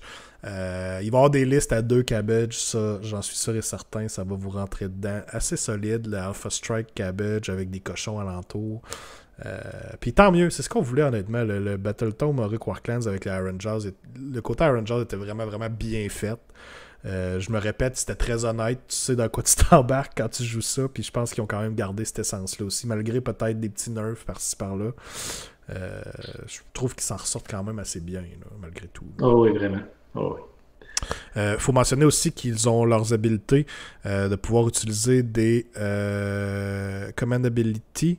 Dans le fond, avec le Megaboss sur Microsoft, vous pouvez utiliser une command ability, vous allez pouvoir le donner sur 3 Friendly Rangers units là, qui peuvent le recevoir. Très très très bon. Là. Pour un CP, vous avez 3 command ability qui sortent. Là. Fait que même chose pour Gordrak, si je me trompe pas aussi, il y en a 3. Ouais, c'est ça, 3 Friendly Units. Là. Fait que soudainement, tout le monde est en combat, vous donnez 3 plus all-out attack ou 3 all-out defense, ça vaut la peine. C'est vraiment très, très, très bon, ça. Ouais. J'aime ça parce qu'il y a beaucoup de. En fait, ils ont enlevé les commandes d'ability sur les War Scrolls des héros. Tu sais, avant, la plupart des héros avaient des commandes d'ability spécifiques. Là, on voit plus ça. On voit plus des habiletés innées comme ça qui, ça se fait, ça arrive. Puis c'est super bien. Là. Comme là, lui, il cite 3. On avait un tantôt qui pouvait redonner, en fait, une habileté de commandement qui avait déjà été donnée dans la même phase.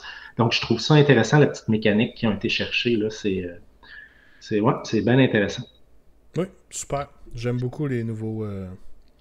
Mais le 3 pour 1 est très, très, très fort. Alex, tu dis actuellement Raw, tu ne pourrais pas avoir 3 all-out attack. Pourquoi tu pourrais pas? Comment c'est wordé exactement sur le War Scroll du Mock Russia? Ça dit... when you pick this unit to issue command, you can pick up to 3 friendly Rangers units to receive the command instead of 1 friendly unit. Je pense que c'est clair. Tu as 3 cibles qui la reçoivent. You can pick to receive.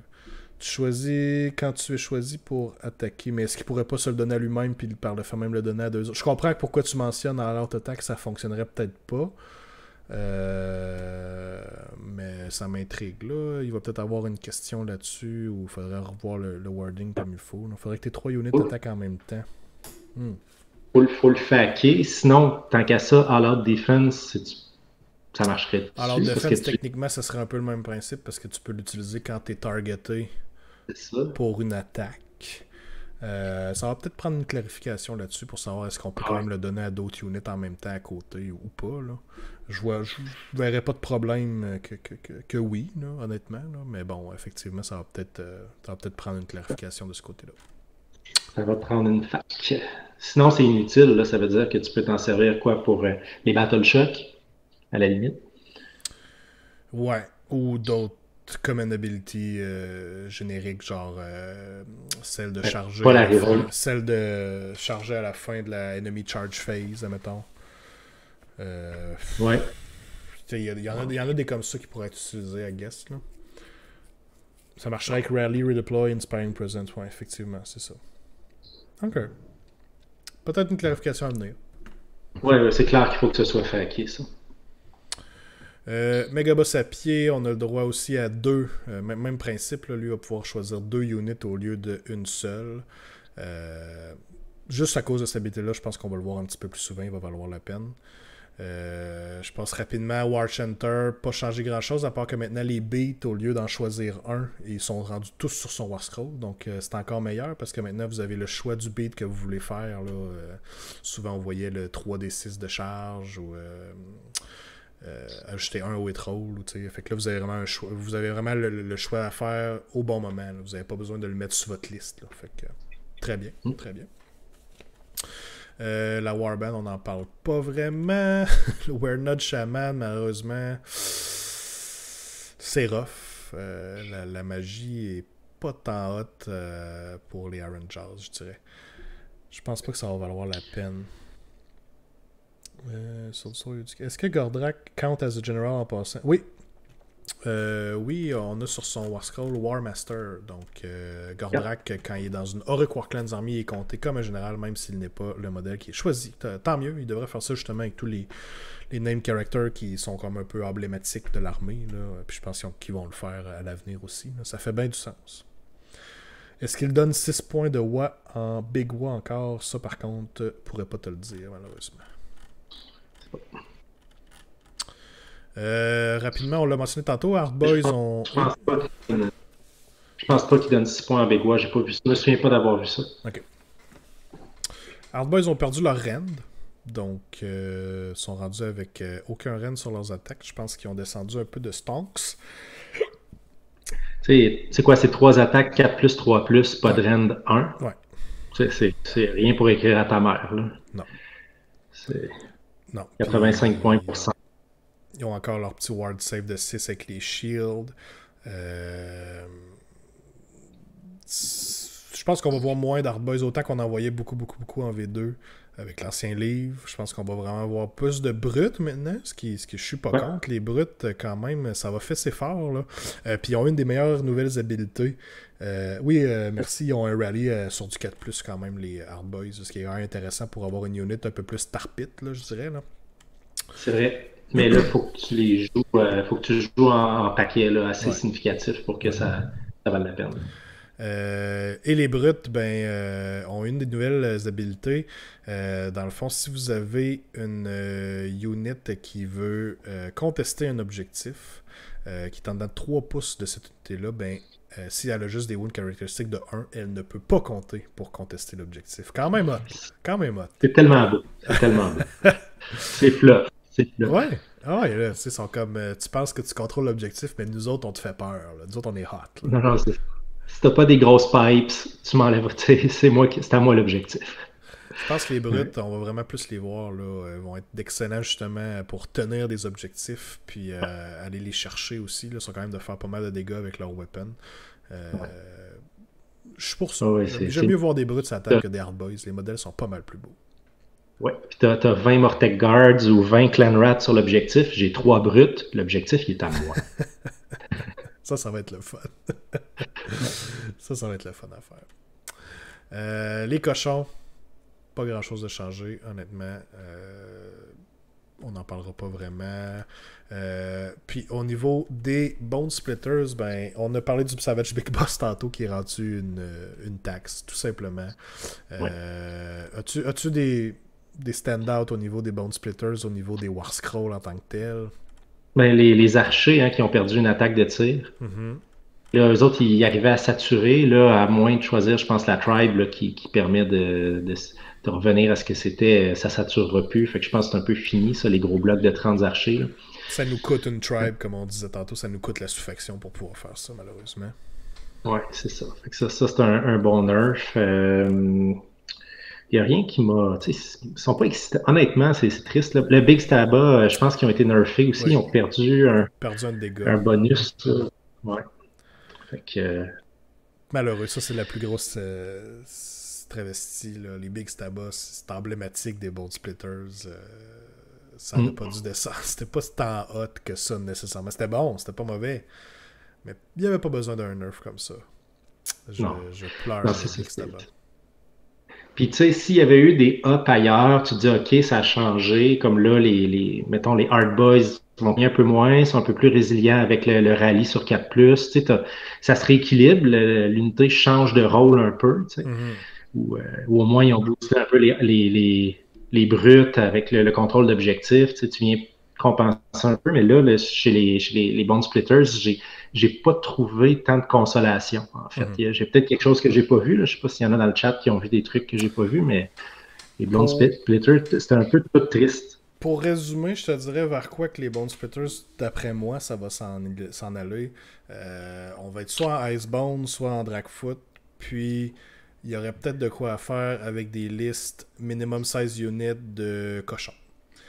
Des Boar Boys, flooder la table de Boar Boys un peu partout, puis dire tasse-moi de là, vague après vague. Il y a peut-être quelque chose à faire de ce côté-là. Mais effectivement, Bone Splitters s'en sortent vraiment avec la courte paille dans tout ça. Là. C'est pas beau. C'est très triste, mais c'est pas beau. Ouais. Le prof dit c'est pas mal un archer en soi, c'est plus les stabas qui sont dommages. C'est vrai. Les archers, ils touchent sur 5+, si ma mémoire est bonne, là, les archers.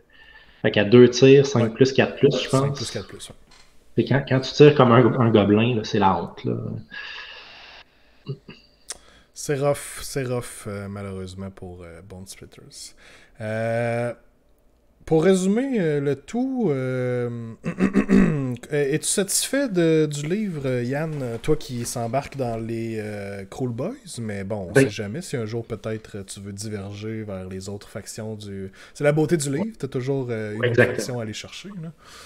Ouais, en fait, c'est ça le piège, hein, ça coûte cher des livres de même. Ça m'est arrivé avec les Gloomspite puis avec les Ogre, là, tu commences, je vais juste collectionner telle partie du livre, puis finalement, tu te ramasses puis t'as tout, là. Ouais, non, c'est ça. Écoute, moi, je suis content parce que, en fait, les Cruel Boys, qui est la faction que je vais jouer, mais dans l'ensemble du livre, j'espérais qu'on n'arrive pas avec un BT complètement pété. Un genre de Slanesh de quand ils sont sortis. Allez, pas le dernier Battletome, mais l'autre d'avant qui était complètement pété. Ouais. Tu veux pas être ça, puis arriver, puis gagner juste parce que ton armée, elle joue pas au même jeu que les autres. Puis tu veux pas non plus avoir le traitement Beast of Chaos, Sylvaneth, Gloomspite. Fait que là, on est dans une armée qui va être bonne, qui va être le fun à jouer. Les Cruel Boys en particulier, là, vraiment. Le style sneaky, plein de ressources, plein de tricks, faut que tu penses à tes affaires. Je pense que ça va être une armée qui va être difficile à maîtriser et à tirer son plein potentiel. Puis ça va prendre de bien connaître la liste de l'autre, les adversaires aussi pour savoir comment réagir. Fait que ça, je trouve que ça va être vraiment le fun à jouer. Mais je pense que la courbe d'apprentissage va être un peu plus lente pour cette armée-là là, à cause de toutes les ressources puis les tricks. Puis les Iron Jaws, je suis vraiment content qu'il ait vraiment gardé le côté dans ta face. Tour 1, je peux être là, je peux être en train de te casser les dents avant que tu aies eu le temps de faire quoi que ce soit puis de lancer des dés. Fait que je trouve qu'ils ont des belles saveurs. Les armées vont être le fun à jouer. Petite larme pour les Bone Splitters, mais sérieux. Moi, je suis bien satisfait du Battletome. Un beau Battletome équilibré, le fun. Oui, entièrement d'accord avec toi. Yann, as-tu une idée un peu de vers quoi tu veux t'enligner pour tes Cruel Boys? Peut-être au moins quel genre de première liste tu vas vouloir tester ou Ouais, j'ai beaucoup d'affaires à tester, hein. Puis là, on vient d'avoir les points. Fait que je sais pas exactement comment ça va rentrer, mais je pense que honnêtement, ça va être tricky la construction de liste. Tu as le goût d'avoir beaucoup de tirs parce que le tir peut faire vraiment mal, mais en même temps, t'as pas de si tu joues très tir, t'as pas de contrôle d'objectif, t'es mou dès que l'autre arrive à te rentrer dedans. Fait que je pense que ça va être du tir plus utility là, en appui pour vraiment aller faire des frappes chirurgicales. Fait qu'avec nécessairement là, le Slumdrake, probablement essayer de Mouth of Mark aussi et sur son beau tour. Avec probablement que je vais essayer peut-être un bon 2 blocs de Gotripaz aussi, voir si je suis capable de saturer assez de mortels pour que ça fasse la job. Là. Donc, pour l'instant, c'est peut-être quelque chose comme ça. Là, essayer un peu de tout finalement, voir comment ça se débrouille, puis après ça voir comment ça évolue. Là. Mais j'ai pas... c'est tout nouveau, là, fait que j'ai pas... Puis on a accès à un Battletome un petit peu par photo, là, fait que j'attends d'avoir le Battletome dans les mains pour fignoler ça. Là.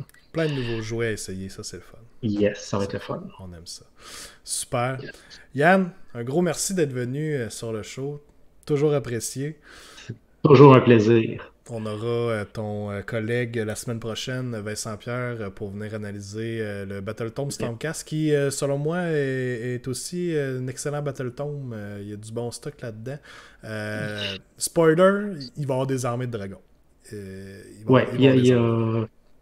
Ouais, c'est un peu tôt pour le dire, mais je pense que c'est un BT qui est plus du côté très fort que moyen, je dirais. Il y a des War Scrolls, il y a des War Scrolls là-dedans qui sont solides. Là.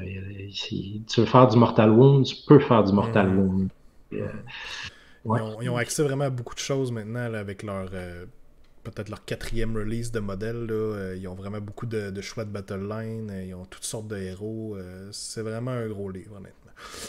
Donc, la semaine prochaine, on va faire le tour de ça avec Vincent Pierre. J'ai déjà très hâte. Merci, guys, qui étaient là dans le chat ce soir. Merci d'avoir été des nôtres. Merci à vous qui nous écoutez à différer aussi sur YouTube. Si ce n'est pas déjà fait, lâchez-nous un petit like et vous pouvez vous subscribe au channel. Ça encourage ben gros. Un gros merci à Yann aussi de AOS Geeks. Si vous ne connaissez pas AOS Geeks, le lien va être dans le chat sur la vidéo YouTube. Allez les voir, les gars. Jazz de Age of Sigmar, font des reviews, font des discussions. C'est toujours très intéressant. Donc, ça vaut vraiment la peine. Un gros merci à tout le monde encore. Une excellente soirée à tous et je vous dis bye bye. Salut tout le monde.